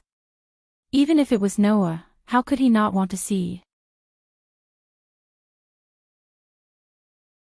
Chapter 387. Noah had always thought that his self-control was very good. After all, since he was a child, Noah had worked hard to learn to control his emotions at any time in order to not let the overly strong magic power go out of control with his emotions. He became extremely good at this aspect. Later, the ability to not lose control when sharing a bed with Julie and Lilith was mostly thanks to this ability that had been cultivated since childhood. But now, Noah found that his ability to control his emotions was really not that great. Because, even if he was good at controlling his emotions, after hearing Myra's words that were enough to make any man lose control, he still couldn't help but feel his heart beating faster, and even his heart was shaken. Do you want to see? Mira, on the other hand, seemed to be doing it on purpose. Her eyes were misty as she repeated the words that made Noah waver. My body. Me. Mira. Seeing that Mira was still trying to show a gentle smile even though her face was blushing, Noah's voice became a little dry. For a moment, he didn't know what to say. Hee hee. In this regard, Mira laughed innocently like a prank. Her eyes were fixed on Noah, but her hands were slightly trembling as she put them on the back of her clothes. The next moment, the sound of a zipper was heard.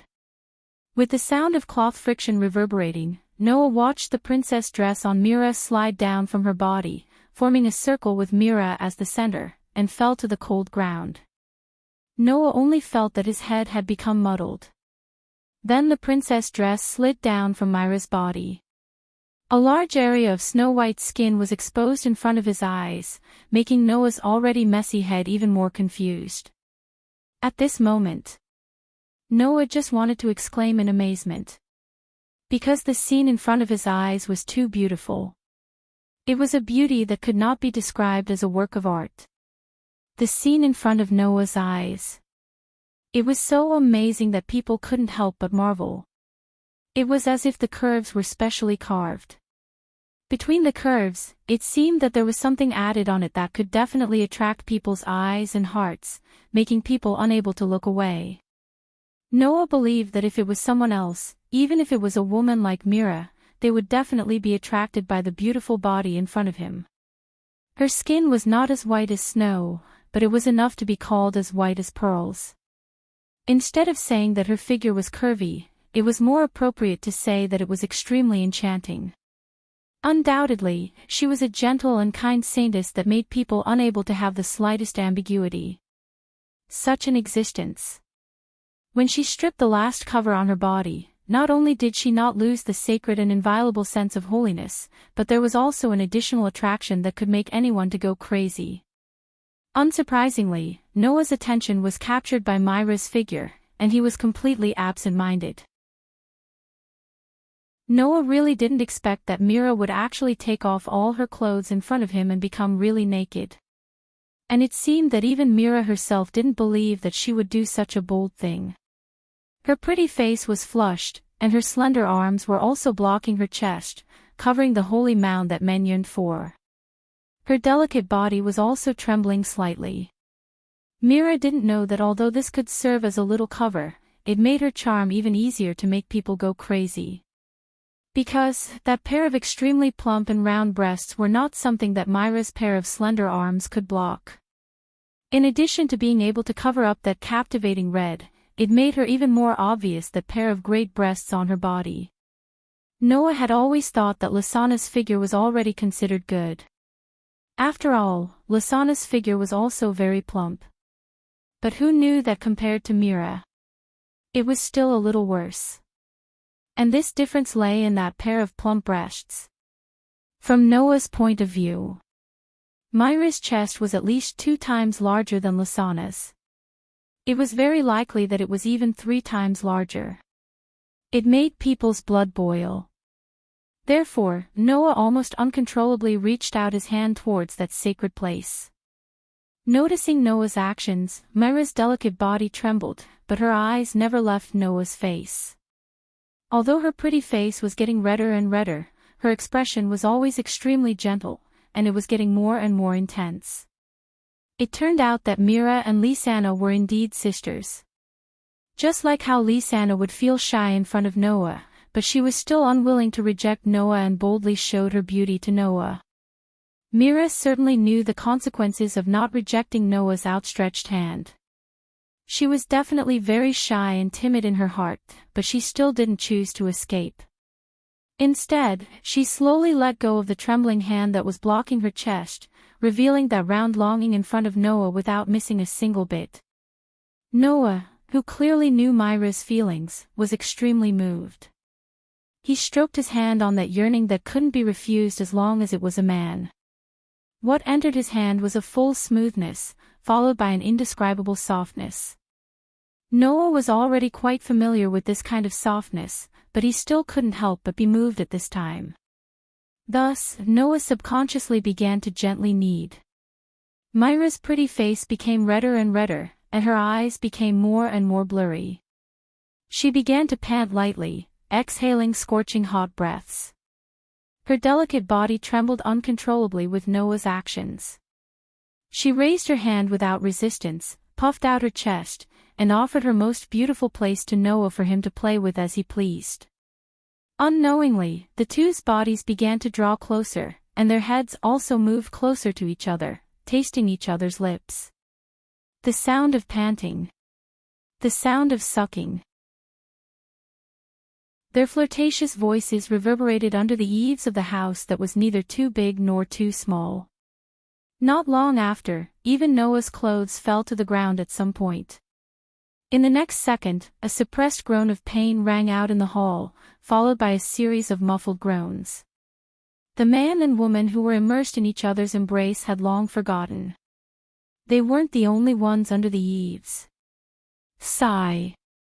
In Elfman's room, Lisanna leaned against the door, listening to the sound of panting and the crisp sounds of collisions from outside the door. She sighed unhappily. Even big sister Mira has become that bad guy's thing. Looks like us sisters can only take advantage of that bad guy. Lisanna sighed faintly, and even started to sulk. Damn big brother Noah, he's such a playboy. Forget about big sister Mira, but if he wants to find another woman from who knows where, he'll have to get through me first. Otherwise, this night was especially long. It wasn't only for the man and woman who were immersed in each other's embrace, but also for the woman who was directly entangled in the hall. It was the same for the girl who could only hide in the room and listen to the sounds that constantly tortured her nerves. Everyone. The next day, when Mira returned to the bar counter of Fairy Tale, she had transformed back into the gentle signboard girl. Her face was glowing as she enthusiastically waved at everyone in the guild. Work. Do your best. Oh. The magic shooters, who were planning to accept the commission and join the team to rebuild the guild, cheered excitedly under the cheerful support of the popular masked girl, as if they had been injected with chicken blood. No one knew that the famous masked girl and signature girl of Fairy Tale, who still seemed to belong to everyone, had in fact become the possession of only one person last night without anyone knowing. If they knew, the male archmages who were enthusiastically responding to Myra's greetings wouldn't be as excited as they were now. Instead, they would even have thoughts of committing suicide. Sitting next to Noah, Lebby, who was asking Noah about runic script, asked curiously. It feels like Myra's mood is a lot better than before. Did something good happen? Is that so? Noah laughed dryly. Something good should have happened, right? But Mira is very gentle. To Mira, everyone's good news is her good news. That's why she's always in a good mood. Today, she's even better than before, Rebby said with a puzzled expression. I've only seen Mira this happy once when you came back. Could it be that it has something to do with you this time? Noah was speechless.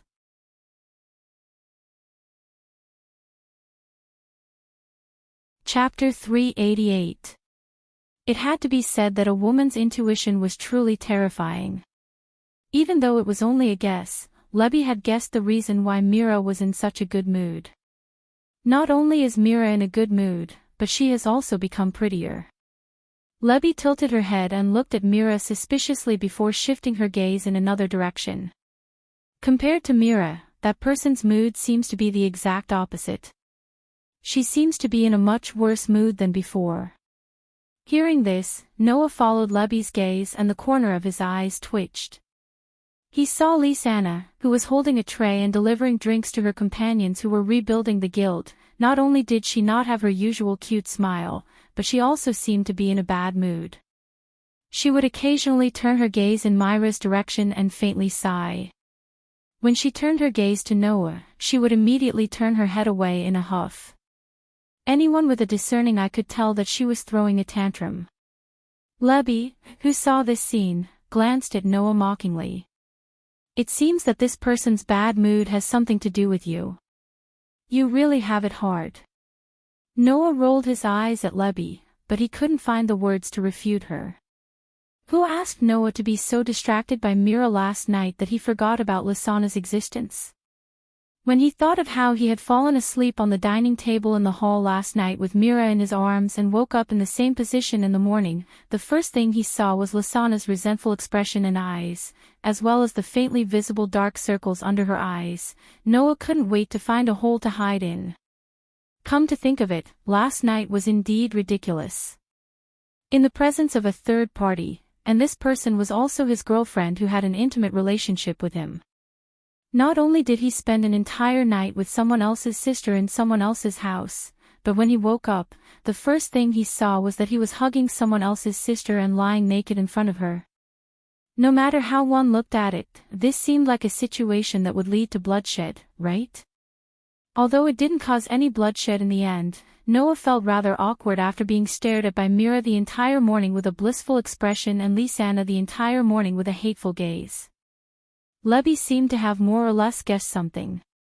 That was why she was making fun of Noah. Embarrassed, Noah could only change the topic. By the way, why don't I see Alusha, Naz, Gray, Lucy, and hubby? You mean them? Lebby's attention was successfully diverted. She raised her spirits and laughed. I heard that they just formed a team. They should be working together now, right? They've formed a team. Noah asked in surprise. Naz and Gray. And Alusha. Noah couldn't help but be surprised. This combination was really strange. Naz and Gray were sworn enemies. They would fight every other day, and the quarrel never stopped. Just like Mira and Alusha in the past, it was also like their magic. Ice and fire were incompatible. For these two people to form a team together, it was not an ordinary kind of strange thing. Needless to say, Alusha, Naz and Gray were afraid of Alusha since they were young. For them, forming a team with Alusha shouldn't be better than forming a team with a gorilla, right? And Lujin is also in that team. Lebby sighed. I know why you're surprised, but Alusha, Naz, Gray, and Lujin have been working together recently, so they just formed a team. Now that you mention it, it seems to be true. Noah scratched his cheek. Well, this is also a good thing. I hope those people can get along well. Get along well. Lebby pondered for a moment, and in the next second, she immediately shook her head with sweat all over her forehead. No, absolutely impossible. Ha! Noah couldn't help but laugh. This strange combination, it was most likely impossible for them to get along well.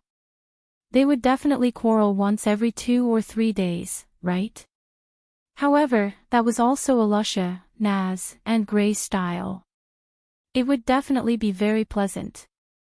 As for Lucy, Noah wasn't very familiar with her, but he felt that this girl was also an existence full of infinite possibilities. If she joined Alusha, Naz, and Gray, it should also have some kind of catalytic effect and create different sparks, right? At least, Noah believed so. Noah and Lebby, who were chatting happily, didn't notice that around them, several pairs of eyes had been staring at them fiercely, full of resentment, dissatisfaction, and indignation. Is it Lebby this time? Lisanna shouted angrily. Big brother Noah is really a playboy. Well, Mira comforted Lisanna with a smile. Although the atmosphere seems to be good, Lisanna should be able to tell that Noah and Lebby don't have that kind of feeling, right? Not now doesn't mean that they won't in the future. Lisanna retorted. It's not hard to cultivate feelings, especially for big brother Noah. That's true. Mira smiled bitterly, looking at Noah with an extremely gentle gaze. We are well aware of how attractive that man is. Isn't that so? Lisanna puffed out her cheeks and looked in another direction.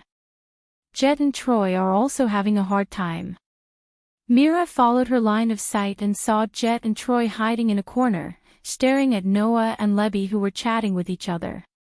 Tears flowed down their cheeks as they bit on a handkerchief in their hands. Mira couldn't help but smile. I can't watch this anymore. Lisanna couldn't take it anymore and jumped out. Big sister Mira and I are here already. Big brother Noah, you definitely won't be able to touch Lubby. With that said, Lisanna was about to walk in the direction of Noah, but her head suddenly felt a little dizzy. Feeling her vision blur, Lisanna let out a strange cry. Then, an indescribable drowsiness rushed into her mind. It wasn't just Lisanna. Even Mira felt a little sleepy all of a sudden. She held her head and leaned on the bar counter. Noah, who was talking to Lubby, raised his head as if he sensed something and furrowed his brows. Is this a sleeping spell? That's right.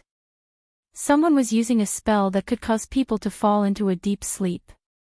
This was because Noah could feel that the air of the entire fairy tale guild was filled with a magical power, causing waves of undulations, causing those who were affected by this invisible undulation to feel sleepy. What's wrong? Seeing Noah's furrowed brows, Lubby only had time to say this before her eyelids began to close. In the entire fairy tale, except for Noah, everyone was affected by the sleeping magic. Furthermore, seeing that no one was able to escape the effects of the spell, the sleeping spell wasn't just any ordinary spell. The person casting the sleeping spell was definitely not an ordinary person. If not for the fact that he didn't sense any malicious intent, Noah would have acted long ago. Of course, the reason he didn't act wasn't just because Noah didn't sense any malicious intent. It was also because the magical energy that permeated the entire guild seemed to have intentionally bypassed Noah. In other words, Noah wasn't among the targets of the sleeping spell. This feeling. In the direction of the bar, Mira seemed to know what was going on and revealed a relieved expression. She hugged Lisanna as she lay on the bar and fell into a deep sleep. Mr. Gang. Lubby seemed to know who the sleeping spell was as well. After saying this name, her eyelids closed and she fell towards Noah's direction. Noah instinctively hugged the upside-down Lubby and glanced at Mira and Lisanna, who were sleeping soundly at the bar. He then looked around. He saw that everyone in the guild had fallen to the ground and had fallen into a deep sleep. Noah furrowed his brows as he looked in the direction of the guild gate with narrowed eyes. It's time to come out, right? As soon as he said this, a gust of wind blew in the direction of the entrance. Not long after, a figure silently appeared there. The newcomer was wearing a windbreaker and was dressed strangely. On his back were a few strangely shaped staffs, and he wore a hat and a mask. Noah, with his senses fully activated, found that he couldn't detect any magical energy from the newcomer and couldn't help but become cautious.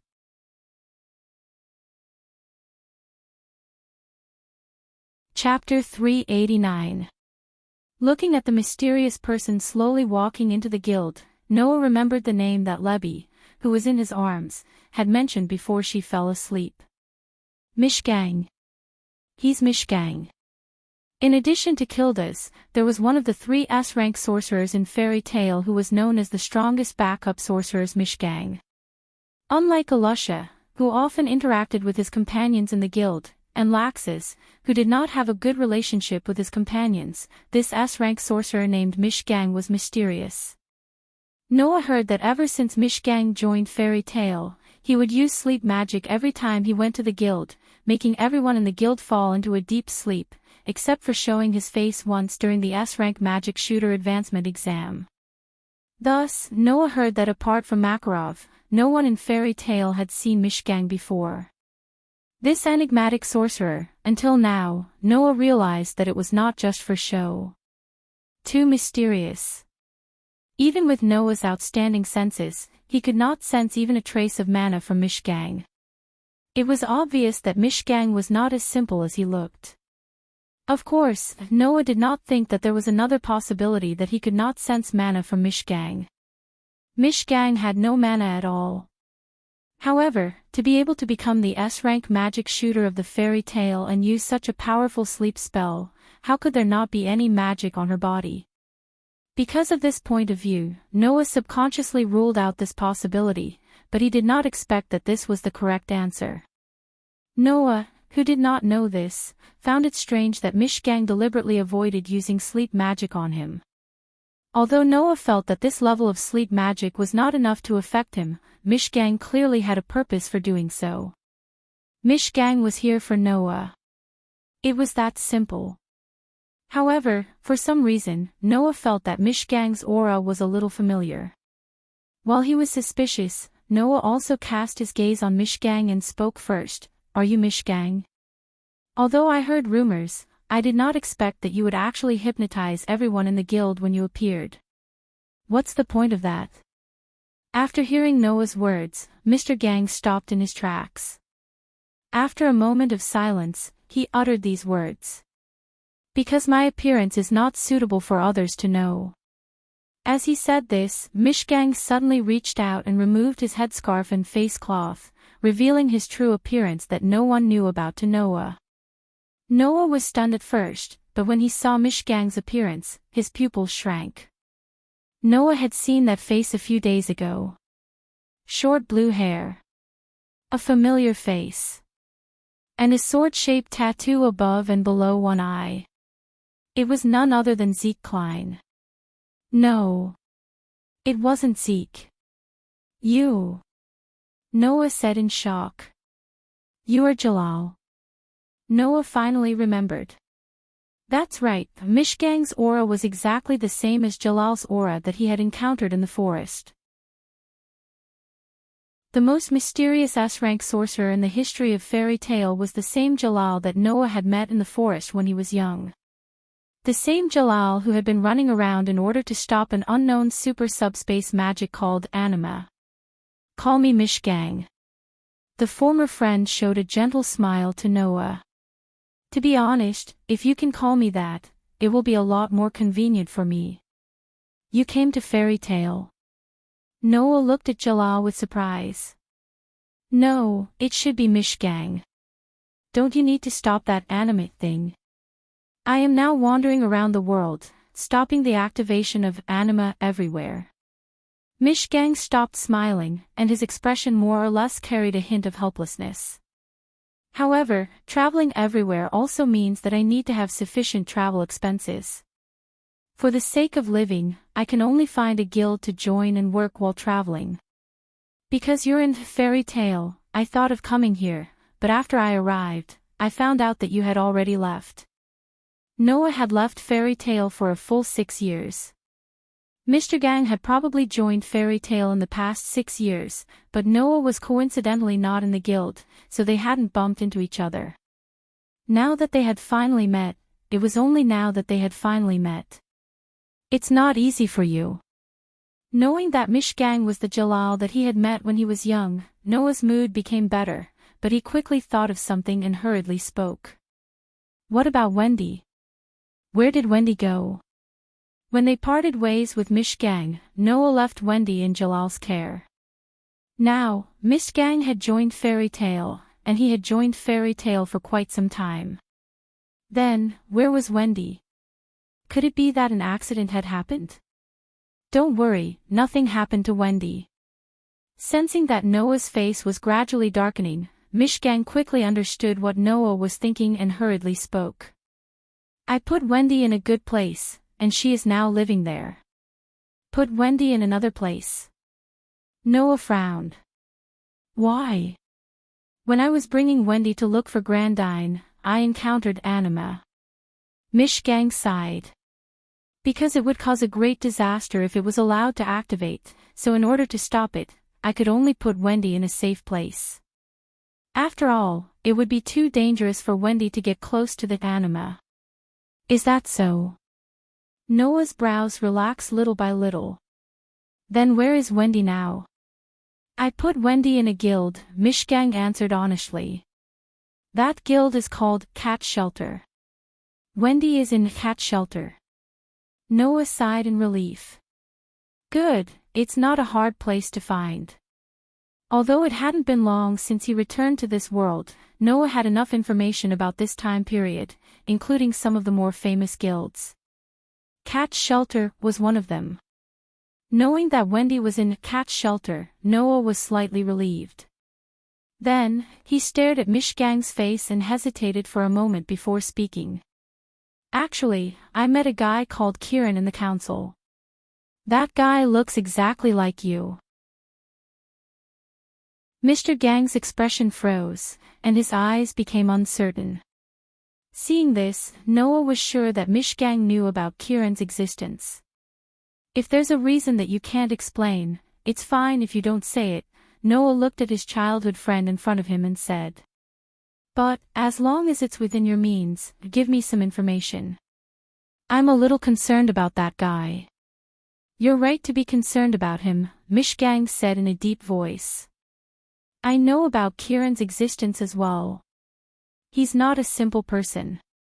Miss Gang hesitated for a moment, then seemed to give up on something and said to Noah.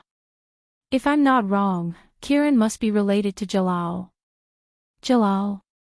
Noah was completely stunned. Jalal? Wasn't that Miss Gang? You might be surprised, but I still have to tell you, Miss Gang looked at Noah solemnly and said. Actually, there's another person who looks exactly like me and Kieran. His name is Jalal. Hearing this, even Noah felt that he couldn't react. There was another person who looked exactly like him. Could it be that that face was very popular in this world? Chapter 390. Noah looked at Mr. Gang's back as he walked away from Fairy Tale. Only when Mr. Gang's figure disappeared from his sight did he look down at his hand. There was a piece of paper in his hand. There was an address written on it. It was a set of coordinates on the ocean. Paradise Tower. That was the name of the location that Mr. Gang had given Noah. According to Mr. Gang, it was a place where people were treated like slaves.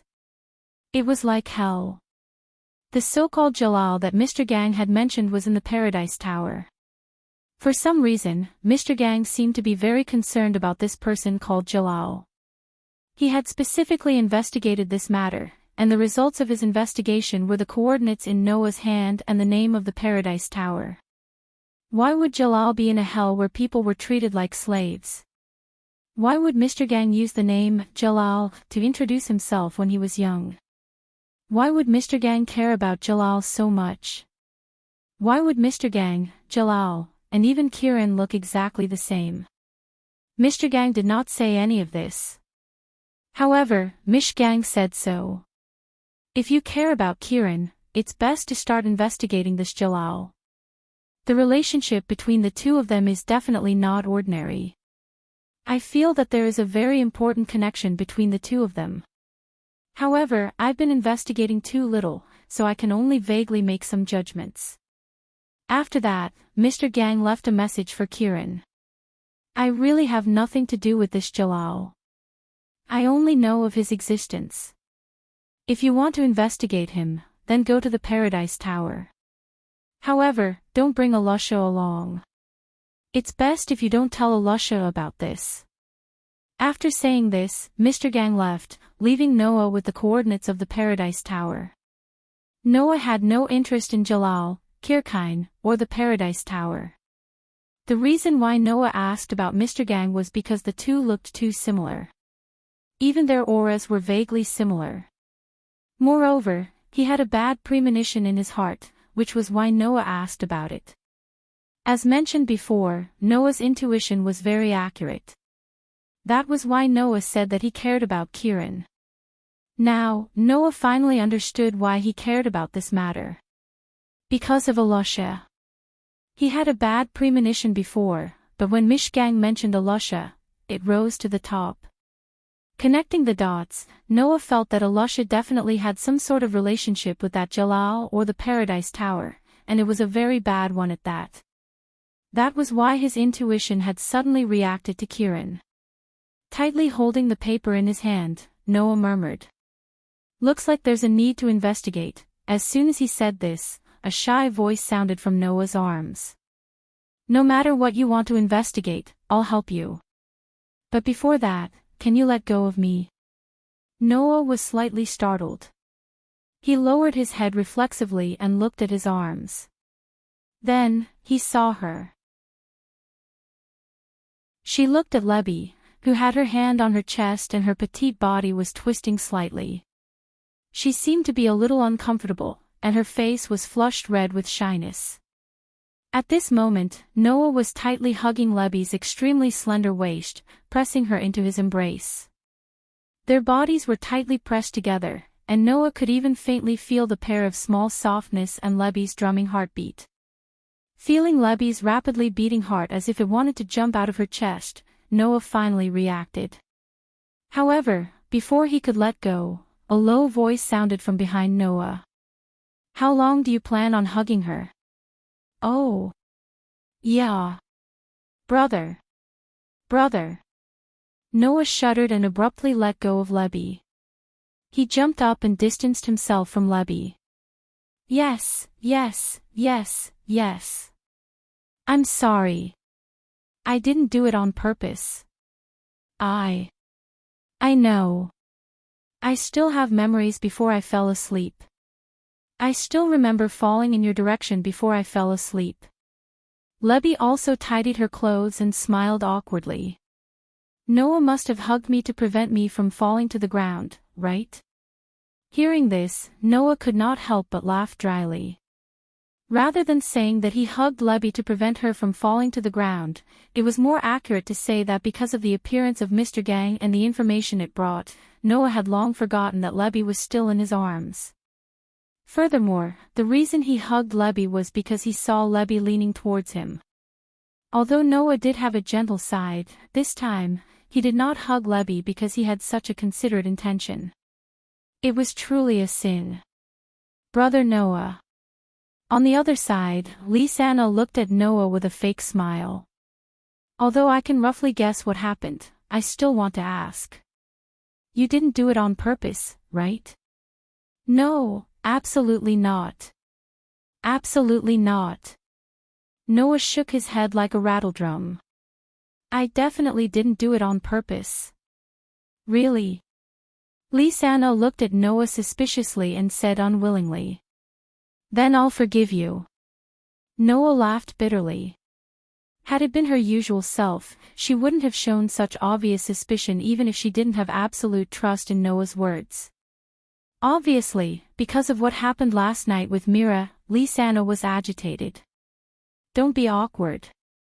At that moment, Noah hugged her from behind and rested his chin on her shoulder as he said softly, Don't worry. I know it's my fault, and I also know that Lisanna will definitely forgive me.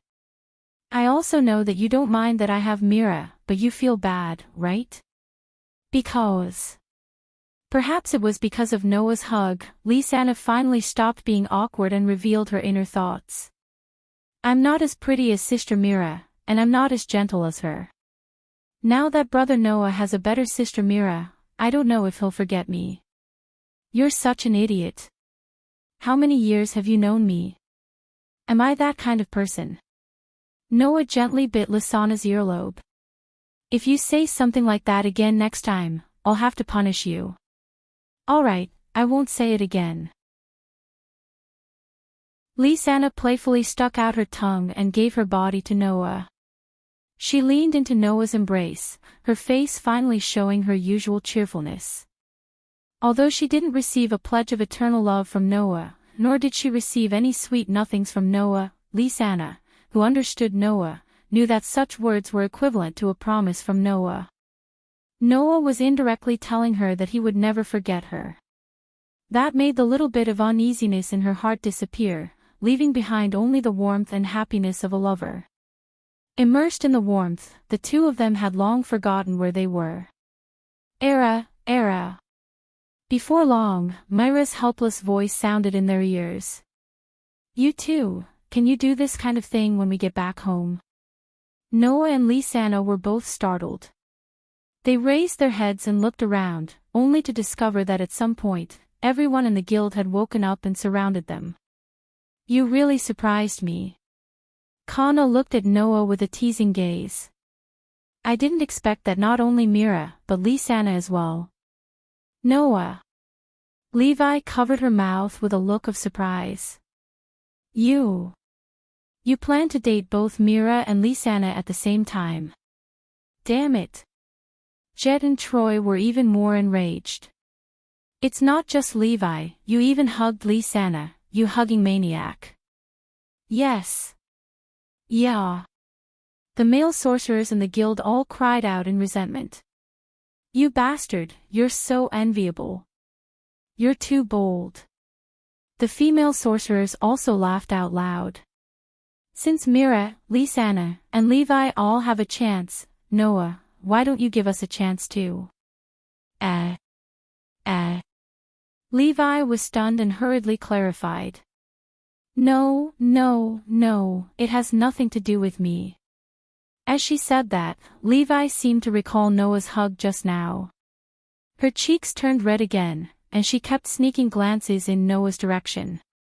Seeing this scene, Jet and Troy burst into tears. Chapter 391. The sun was setting in the west and the sky was filled with the glow of the sunset. With the help of the sparse light, Noah, who was holding a box in his hand, pushed aside the bushes and passed through the trees. After passing through a small path, the scene in front of him began to open up. Not long after, an open space with a clear river appeared in front of Noah. And on the bank of the river, a girl with eye-catching crimson long hair was waiting there. Ha ha ha. Amidst the awe-inspiring shouts, Elusha, who was wearing her usual ice-cold armor, held a knight's sword in one hand. Like a valkyrie descending from the sky, she nimbly ran back and forth on the bank of the river while waving the knight's sword in her hand at an extremely fast speed, bringing about waves of sword light. Clang clang clang. The crisp sound of the sword striking the air was like the sharp sound of something breaking through the air. Looking at Elusha's ghostly figure and the waves of sword light that flashed one after another, Noah felt as if he was looking at Elusha, who was diligently practicing her swordsmanship on the bank of the river when she was young. He couldn't help but let out a gentle smile. In the blink of an eye, so many years had passed. Whether it was Noah or Elusha, they had both grown up. Unlike the Elusha who could only use her swordsmanship in a clumsy way to grow up, the current Elusha's swordsmanship had already reached the acme of perfection. It was far from what the past could compare to. Moreover, Elusha was no longer the novice magic shooter who couldn't even obtain a work permit and could only stay in the guild to temporarily hone her magic. Instead, she was a true powerhouse. She had obtained the title of one of the 5 S-rank magic shooters in Fairy Tale, and also obtained the title of Fairy Queen. She was known as the strongest female magic shooter in Fairy Tale, and was also one of the strongest candidates for a true powerhouse. Thinking of this, Noah felt as if the events of his childhood were still vivid in his mind. One by one, they flashed through his mind, causing Noah to be immersed in the memories of his childhood. Unfortunately, this memory did not last for long. Noah. As a surprised voice sounded, the sword lights flashing on the riverbank all disappeared. Noah came back to his senses and looked in front of him. He saw Elusha's 2 knight swords turning into rays of light and disappearing into Elusha's hands. Elusha turned her gaze towards Noah and said in surprise. How strange, you actually came here. What do you mean by that? Noah shook his head in amusement. He walked forward to the riverbank and looked at the flowing water in the clear river. This secret base still belonged to me, didn't it? If I didn't want to learn sword skills from you, you wouldn't know this place, right? Why are you saying it as if it's your own? Speaking of which, there seems to be such a thing. Elusha couldn't help but chuckle. She came to Noah's side and stood side by side with Noah, looking forward. I've been cultivating here all this time. I almost forgot that you were the one who brought me here. I didn't expect you to keep coming here. If it weren't for Mira and Lisanna telling me, I would still be in the dark. Noah shrugged. If I told Naz and Gray that you've been cultivating here almost every day, they would definitely understand why you're so strong, right? Don't say that. The 2 of them have been working very hard. Elusha turned her head and said to Noah in confusion. Now that you mention it, it seems like you haven't been here for a long time. That's right. Noah sighed as he said this. After all, if it's just pure training, it's already very difficult for my strength to improve. Now, if I still want to become stronger, blindly training won't work. I need to temper myself in actual combat or life and death battles, or find another way to improve. Naturally, the chances of coming here have decreased, and it's very difficult to come again. That's true. After hearing Noah's words, Elisha also recalled Noah's outstanding close combat ability and unfathomable strength. She couldn't help but sigh.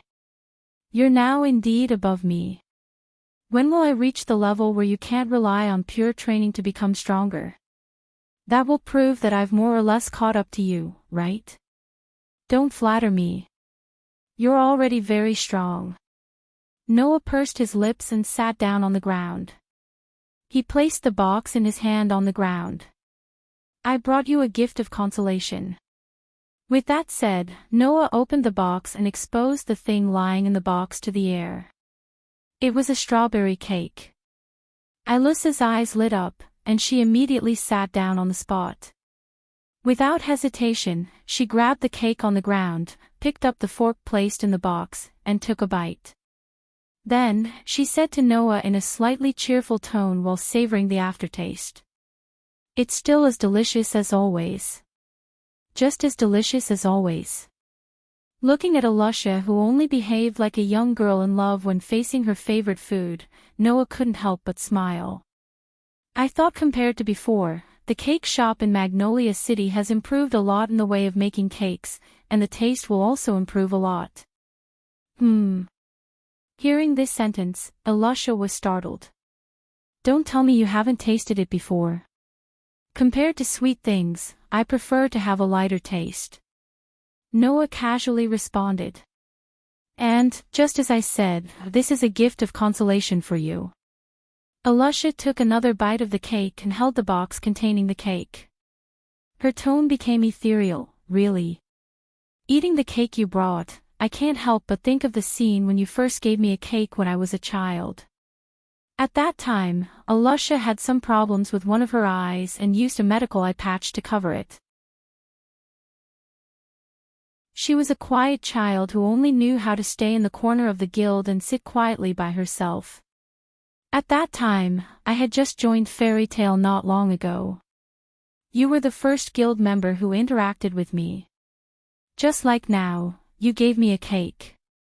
Elisha shifted her gaze and looked at Noah again.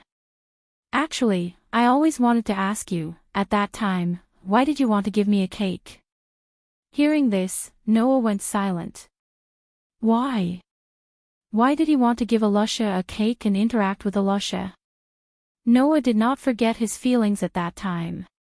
When I first saw you, I knew that you were a person with a lot of stories, Noah said indifferently under Elisha's gaze. Elisha, in fact, in your heart, there has always been a part that no one can touch, right? Hearing this, Elisha's expression froze, and the light in her eyes also froze.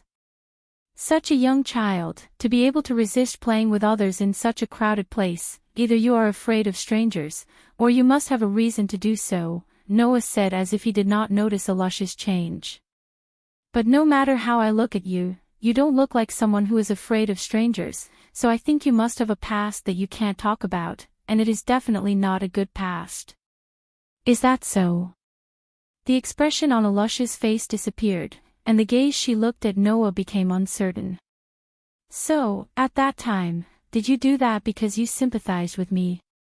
Sympathized? Noah laughed and shook his head. It would be good if it was sympathy, but unfortunately, at that time, the only feeling I had was envy. Envy. Even Elisha was stunned when she heard this. Envy. Envy that she was alone. Envy that she had a bad past.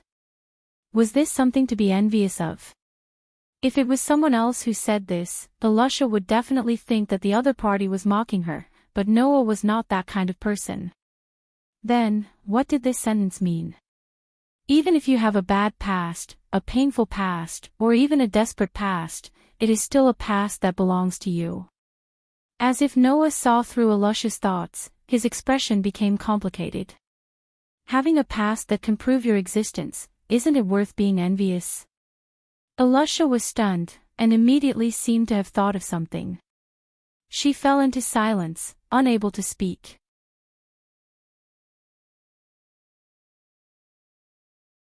Chapter 392. In fairy tale, very few people knew anything about Noah before he joined the guild. Now in fairy tale, except for the old members who had existed before Noah joined fairy tale, the rest of the members thought that Noah was Makarov's grandson. Only the old members knew that Noah was adopted by Makarov.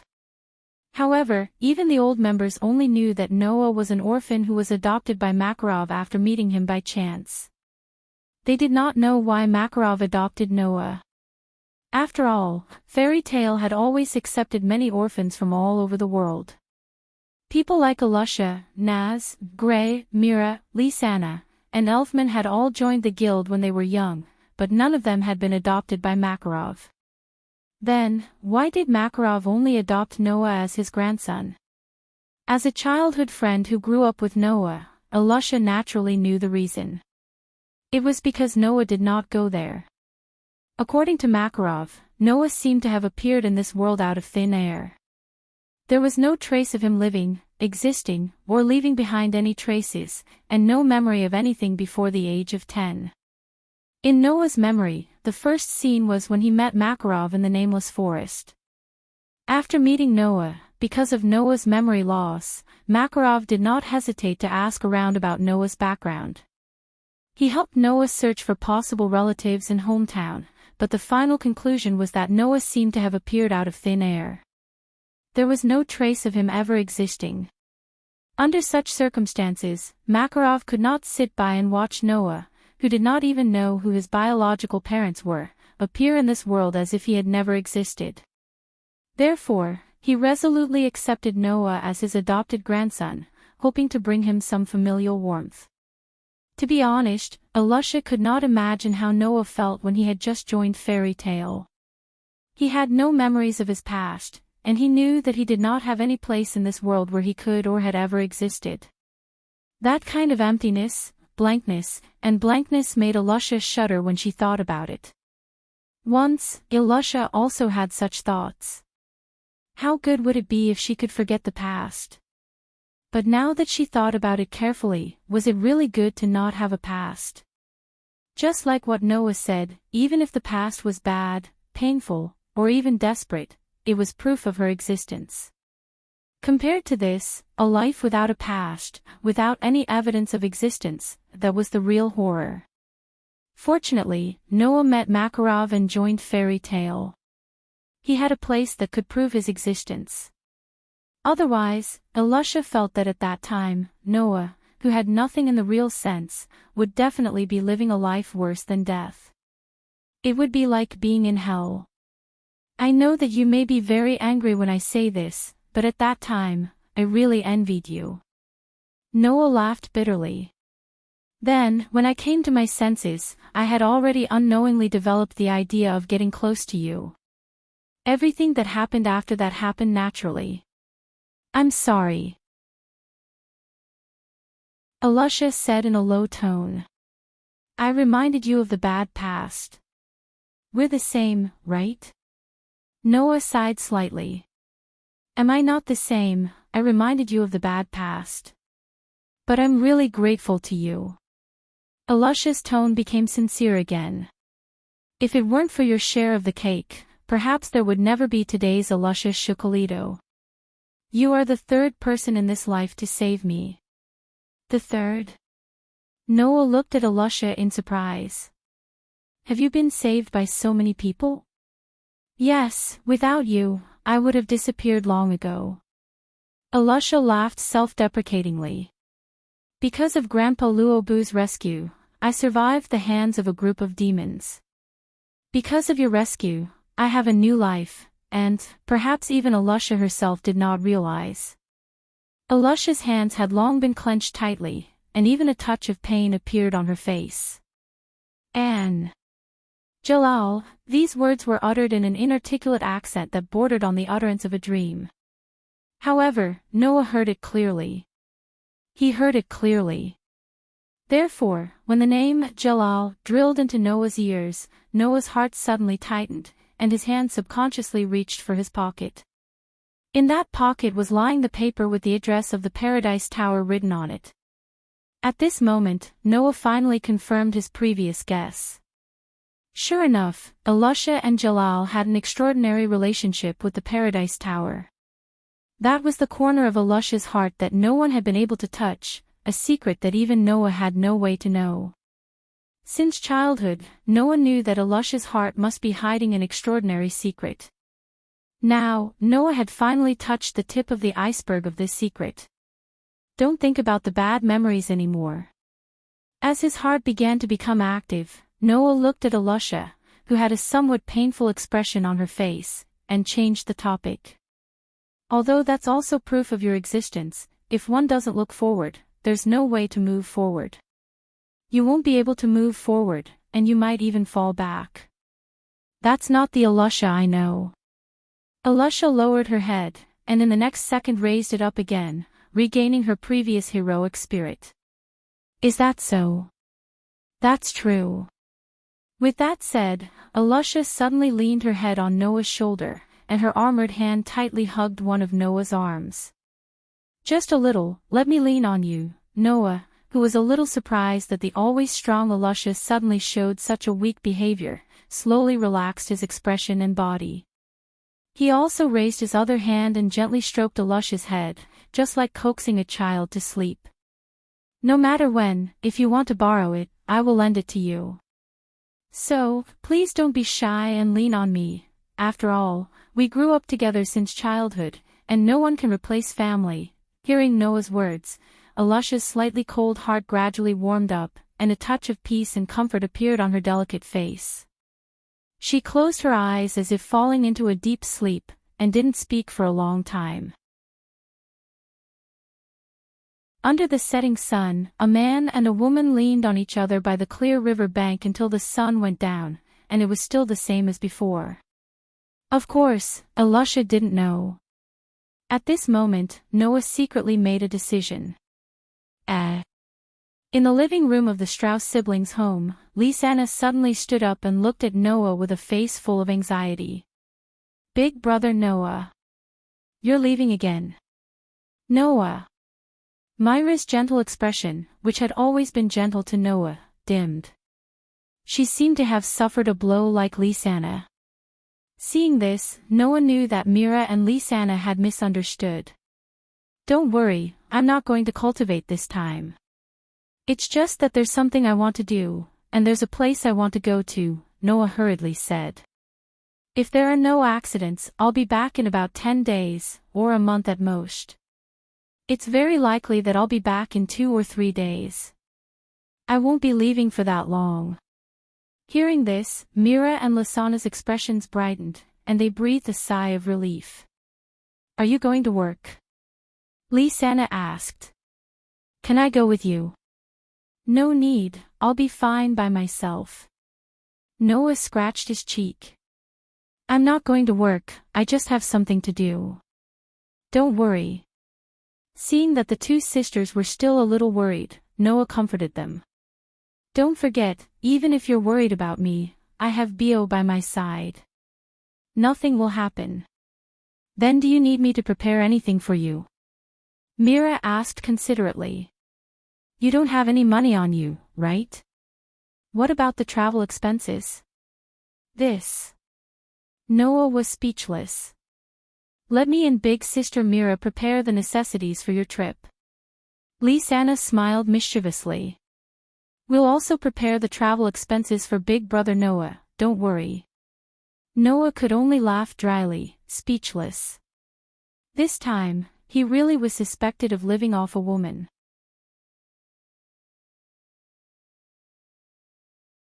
Chapter 393. Walala. The waves rolled back and forth in dazzling ripples, surging into the distance. There was an endless ocean here. Above the ocean, a stream of light flew across the ocean at an extremely fast speed like a meteor in the daytime. With a sharp whistling sound, it disappeared in the space. It didn't take long before it disappeared into the horizon and appeared in another place.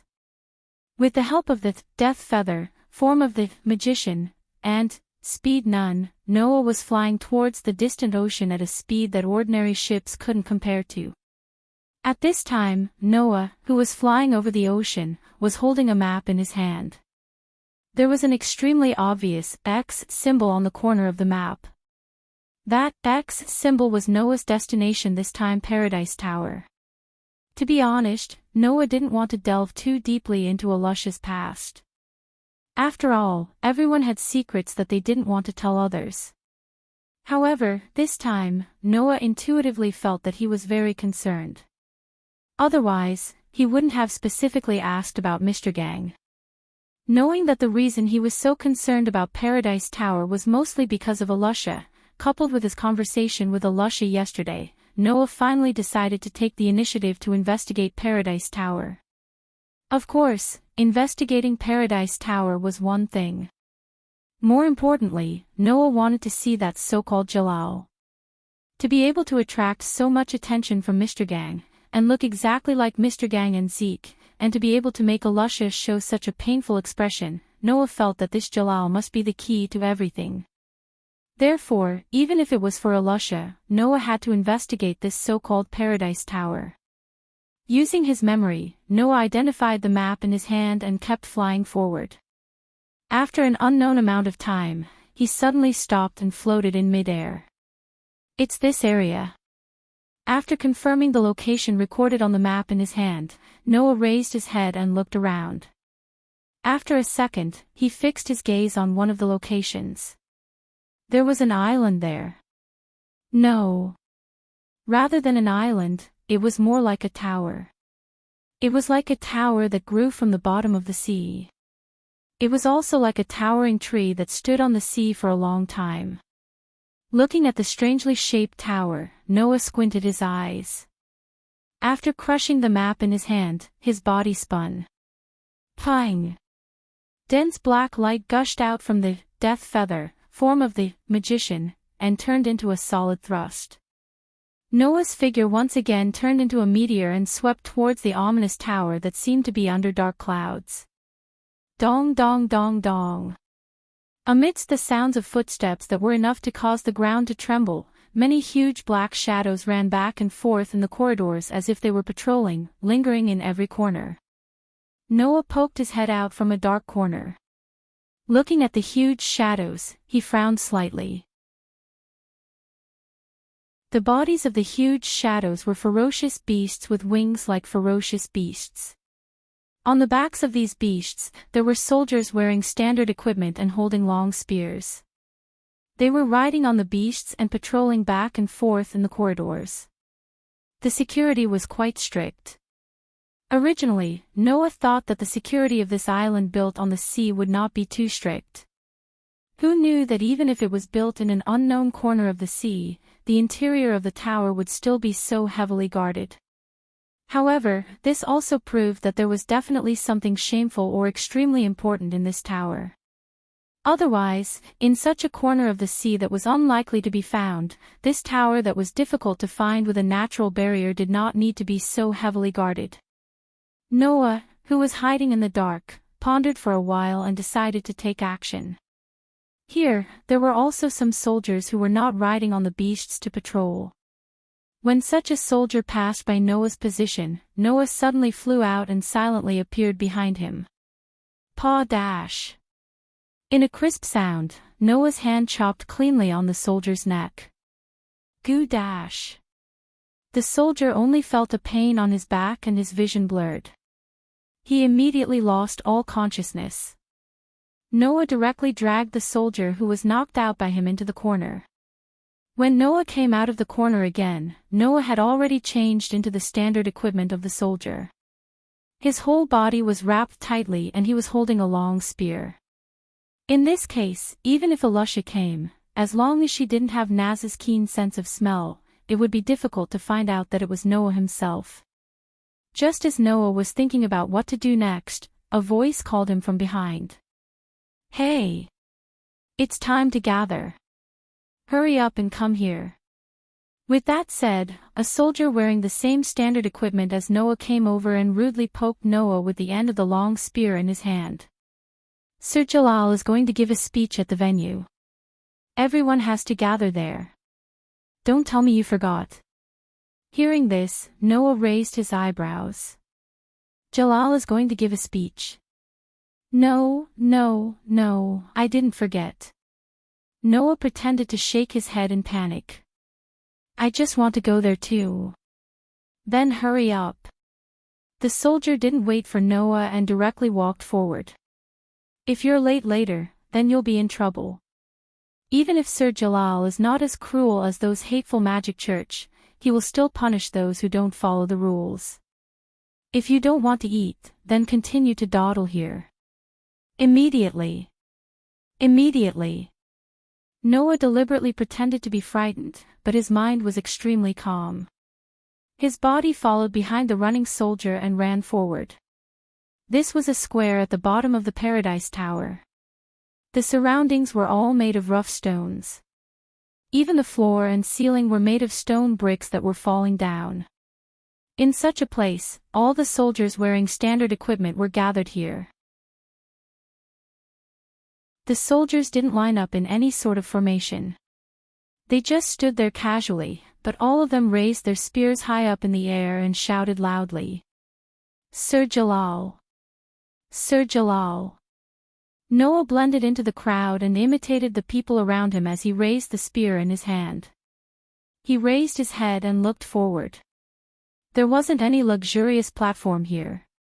However, in front of the square, there was a stone staircase that extended upward, like a snake coiling in the tower.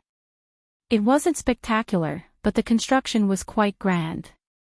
On a protruding platform above the stone staircase, there were several figures standing there. They were completely different from the soldiers in the square, wearing casual clothes. It was a tall and sturdy man with an iron shield covering his mouth and chin. Her hair was like a cat's ears, and her appearance and behavior were reminiscent of a cat girl. Her body was like a toy, with edges and corners. Even her head was a strange man made of square blocks. There was also a handsome young man with slightly dark skin who looked the most like a normal person. In the middle of these four people, there was a figure with a strong presence, but his entire body was emitting an evil aura. Noah fixed his gaze on that person, a glint flashing in his eyes. All it took was a split second for Noah to recognize the man. This was because he had the exact same appearance and build as Mr. Gang and Kieran. Other than that so-called Jalal, who else could it be? Looking at the figure that was exactly the same as Mr. Gang and Kieran, Noah shook his head. If it wasn't for the evil aura on him, Noah would have suspected that he was Mr. Gang or Kieran in disguise. They were too similar. There were a total of 3 people with this appearance, so how could Noah not be suspicious? Under such circumstances, Jalal stepped forward and reached out his hand as if he intended to embrace the world. Comrades! Rejoice! Jalal shouted at the soldiers in the square in an impassioned tone. Our dreams! We spent 8 years to build this Paradise Tower. Today, it's finally done. Suddenly, the entire place fell silent. Oh. The next moment, astonishing cheers resounded throughout the entire arena.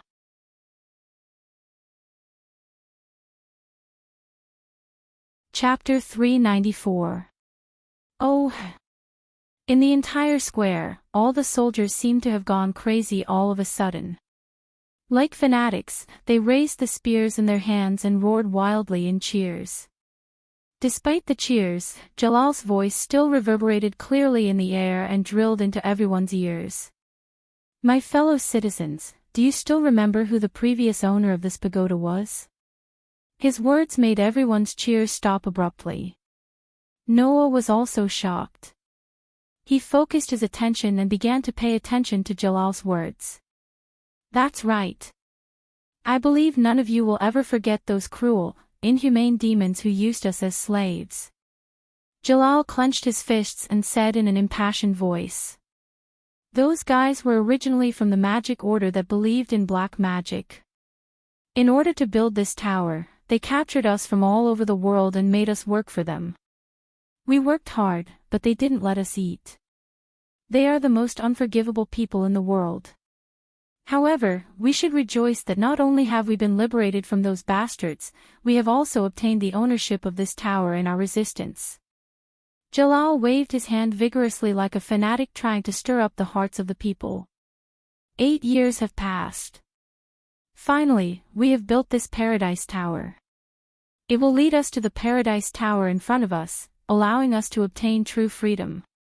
Let's show those bastards who took away our freedom what we have accomplished." Jalal shouted. "Comrades! Let us use this tower together. Use this magic called our system. Resurrect the great man who can lead us to the paradise of light and freedom." Jerf. Oh! The cheers were even more shocking than before. It was so loud that it caused the air to tremble. It turned into sound waves that spread in all directions. In the crowd, Noah's expression changed as his heart trembled.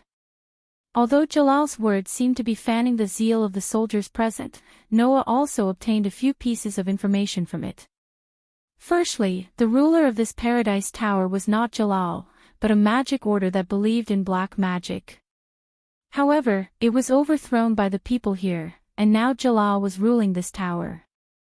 Secondly, the true face of this paradise tower was a forbidden magic called our system.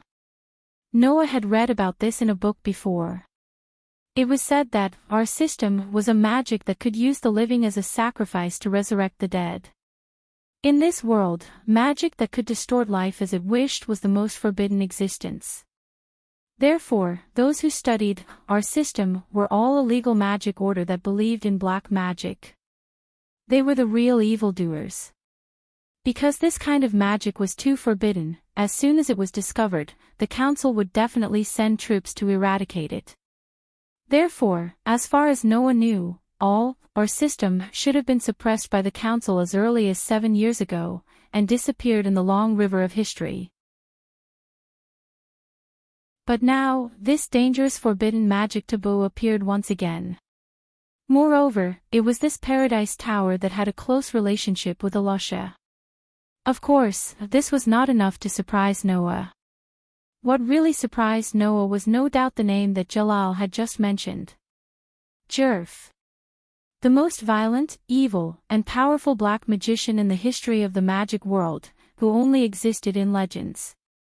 The ancestor of the black magicians who raised black magic to the extreme, created countless black magic and demons, plunged the world into chaos, and had the almost invincible power to destroy the world, the legendary villain. Jalal was actually planning to use our system to resurrect the most evil black magician in history. If this news were to spread, it would probably cause a panic in the entire magic world, and make the Magic Council and all the black magicians on the continent scared out of their wits. How could Elisha have anything to do with such a dangerous thing? Thinking of this, Noah remembered what Jalal had just said. The previous rulers of this paradise tower were a group of magic orders who believed in black magic.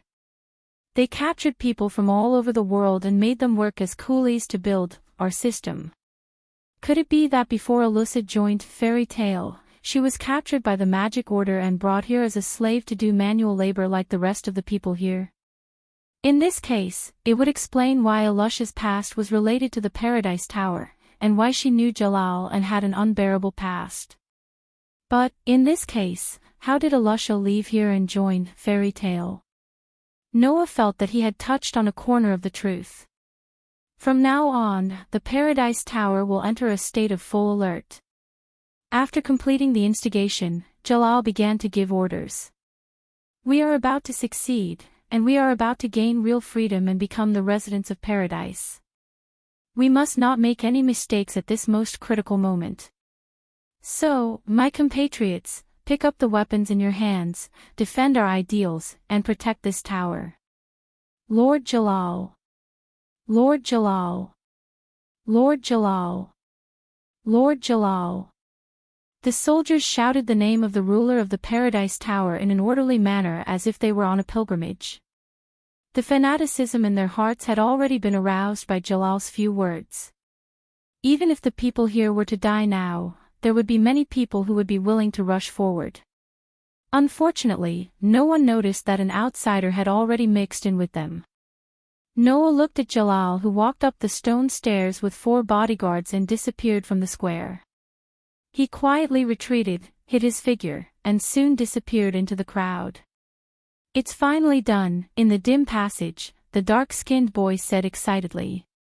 "Our ideals are finally about to be completed, and real freedom is about to fall into our hands." "Don't be happy too early, Zio," the burly man said in a deep voice. "Right now, our system has not been successfully launched, and we still need to prepare a lot of things. Let's wait until it's done before we celebrate." Well, what's wrong with that?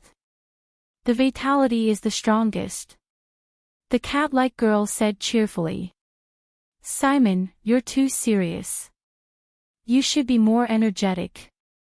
No. Only Miliana can be so energetic at this time." The square-faced man struck an exaggerated pose as if he was acting. "You should be more nervous at this time." "That's right. Just like when the main character in a movie is about to duel with the boss, what we need is not energy, but handsomeness, girl. We don't need that kind of thing," the boy named Zio said anxiously to the square-faced man. "Wooly, is Jalal really ready to launch our system? The construction of the Paradise Tower has been completed, and it can be activated at any time. All that's left is the sacrifice." The one who answered Zio was not the square-faced man named Wooly, but the burly Simon. "Originally, to revive a great person like Jerf, we need a lot of live sacrifices, but Jalal said that he doesn't want to do such cruel things like the magic church, so we just need to prepare a special sacrifice." "A special sacrifice?" Miliana tilted her head. "What is it? Is it a cat?" "A cat won't do." "Hi, girl. No matter how I think about it, it can't be a cat, right?" Wooly tapped his forehead with his finger and lowered his head, making a handsome pose. "I heard that it requires someone with magic power and a body comparable to the 10 great Saint Magisters as a sacrifice." "That's right. Jalal already has a candidate in mind." Simon's voice became even deeper. "This person is Alasha." When this name came out of Simon's mouth, the 4 people present all stopped in their tracks, and the atmosphere around them changed completely. "Alasha." Zio's face was gloomy as she let out a creepy laugh. "What a nostalgic name. Unfortunately, it's also easy to awaken the hatred in my heart. What should we do?" Miliana asked timidly. "Are we going to find little Alu?" Just as she said that, a voice sounded from the tunnel where Zio, Simon, Wooly, and Miliana were. "About this matter, please explain it to me properly."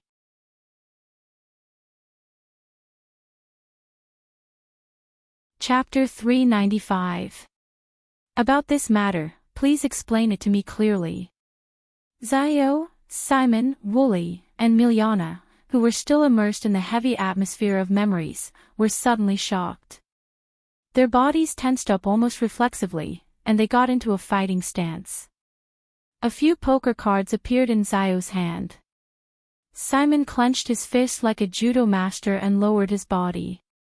One of Wooly's hands changed shape like a toy and turned into a gun muzzle. Miliana, on the other hand, was like a cat. Her hands formed into claws, and she bared her teeth. "Who?" Under the vigilant gazes of the 4 people, Noah, who was still wearing the standard equipment of the soldiers of the Paradise Tower, took off the mask on his face and revealed his appearance from the shadows of the tunnel in front of them. He walked out step by step. His dark and deep eyes were rippling with a cold light that was hard to detect as he looked ahead. It doesn't matter who I am. What matters is whether what you said just now is true. What we said just now. Zio, Simon, Wooly, and Miliana were slightly stunned. If I didn't hear wrongly, you said that Jalal asked you to prepare the sacrifice to activate our system, right? Noah suddenly smiled, but there was no smile in his eyes. And this sacrifice is Alusha. Am I right? You. Simon said solemnly. Do you know Alusha? This name seemed to have an extraordinary meaning to Zio, Simon, Wooly, and Miliana. At the mention of this name, not to mention Simon, even Zio, Wooly, and Miliana's expressions turned gloomy. This surprised Noah more or less. Originally, Noah thought that the only person in this paradise tower who was related to Alusha was Jalal. Now, it seemed that the four people in front of him had an unusual relationship with Alusha. However, from the moment they casually said that Alusha was a sacrifice, Noah didn't think that they were Alusha's companions. Even if he was in the past, he definitely didn't have that right now. It seems that Jalal is serious. Noah laughed, but even the four people present could hear the coldness in his laughter, and they couldn't help but feel a chill in their hearts. Very well. Anyway, the investigation of the Paradise Tower is almost complete. There's no need to be secretive. Since you intend to target Alusha, I don't need to show any mercy. As soon as he finished speaking, a wave of mana gushed out from Noah's shoulder. It was as if it had turned into a vortex that hovered and gathered, forming an intricate geometric pattern. Buzz! Every precise geometric design resembled the muzzle of a laser cannon, and a large amount of mana gathered inside each magic array, causing each magic array to flash with a dazzling light. No! Simon, who had the keenest senses, widened his eyes and roared. Be careful! He only had time to say these words before the intricate geometric magic array suspended above Noah trembled, and a dazzling light burst out. Then, like a tide, magic cannons burst out from the intricate geometric magic arrays and flooded the entire passage. Boom! When that astonishing loud noise resounded from the Paradise Tower, on the surface of the sea, the corner of the Paradise Tower that stood there like a towering tree seemed to have undergone a shocking explosion. A burst of light burst out, stirring up a burst of thick smoke that rose into the sky. In a dim room on the top floor of the Paradise Tower, Jalal, who was sitting on a throne-like seat, frowned slightly and listened attentively to the loud sound that resounded throughout the entire Paradise Tower. Hearing the loud sound, Jalal raised his brows and turned his head to look at a shelf next to the armrest of his seat. There was a crystal ball placed there. To be precise, it was a magic crystal. Reaching out his hand, Jalal gently stroked the surface of the crystal ball. A surge of mana flowed into the crystal ball, causing it to flash with a solitary light.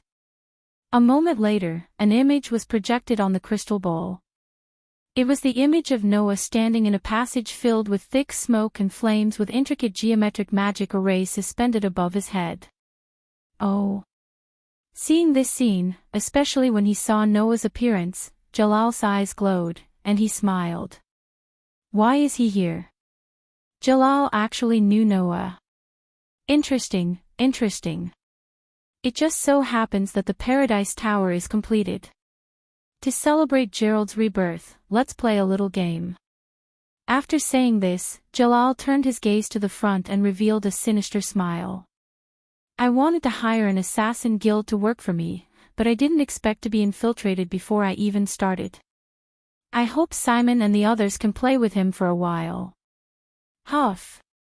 Thick smoke and flames mixed with strong shockwaves permeated the entire passageway, filling every corner in an instant. With the intricate geometric magic array suspended above his head, the area within 2 meters around Noah seemed to have fallen into a vacuum zone. The smoke and flames in the surroundings seemed to be deliberately avoiding Noah's position and automatically parted to the sides. The person who caused all this to happen narrowed his eyes and looked at the center of the smoke and flames in front of him. he said half jokingly, half seriously. This is really surprising. I thought that this attack would at least have some effect. I didn't expect that it actually didn't hurt you at all. What a strange magic. After saying that, Noah waved his hand, and a gust of wind formed out of thin air and blew away the smoke and flames in front of Noah, exposing the scene inside to the air. In the middle of a huge pit, there were a few poker cards that reflected the lonely light like mirrors lying there quietly. Upon a closer look, Zio, Simon, Wooly, and Miljana seemed to have entered the poker cards. Their figures became smaller than the poker cards and were reflected on the mirror-like surface. Gotcha! However, in the next second, a cracking sound was heard, and the surface of the cards with the 4 of them on them cracked open. Boom! The next moment, the poker cards exploded like glass. Zio, Simon, Wooly, and Miljana appeared in the pit out of thin air. They were either kneeling on one knee or lying on the ground, looking at Noah in horror. Zio, in particular, seemed to have expended a lot of energy. She collapsed on the ground, panting rapidly with a face full of exhaustion.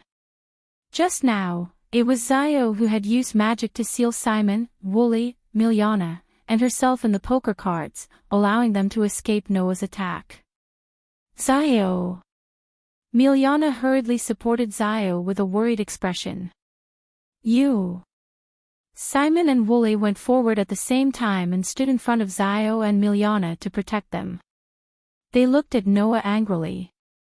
Who exactly are you? Do you want to know? Noah glanced at Simon and Wooly. All you need to know is that I'm a luscious companion. A luscious companion. Wooly was stunned. A luscious companion. Simon was also taken aback, but a thoughtful glint flashed in his eyes. Little Alu's companion. Miljana cried out in surprise. Why would little Alu's companion appear here? Companion. Zio's face was a little pale as she broke out in a cold sweat. However, she cast her gaze at Noah and said in a mocking tone. That sister who betrayed us actually has a new companion. It's really as Jalal said. She has long forgotten about us. Noah, who didn't want to say too much to Simon and company, couldn't ignore this sentence. His sharp eyes focused directly on Zio. What do you mean by that? Tell me clearly. Isn't it clear enough? Zio didn't look timid at all under Noah's sharp gaze. Instead, she shouted even more agitatedly. Then I'll tell you. Alusha Shukalito is a traitor. A traitor who once betrayed us. A traitor who betrayed her companions. Alusha betrayed her companions. Noah stared at Zio's agitated face. When he realized that she didn't seem to be lying, he frowned deeply. Alusha betrayed her companions. Is this possible? You're tuning into the Journey of the Soul YouTube channel. Don't forget to subscribe and join us on this journey to catch the most captivating stories.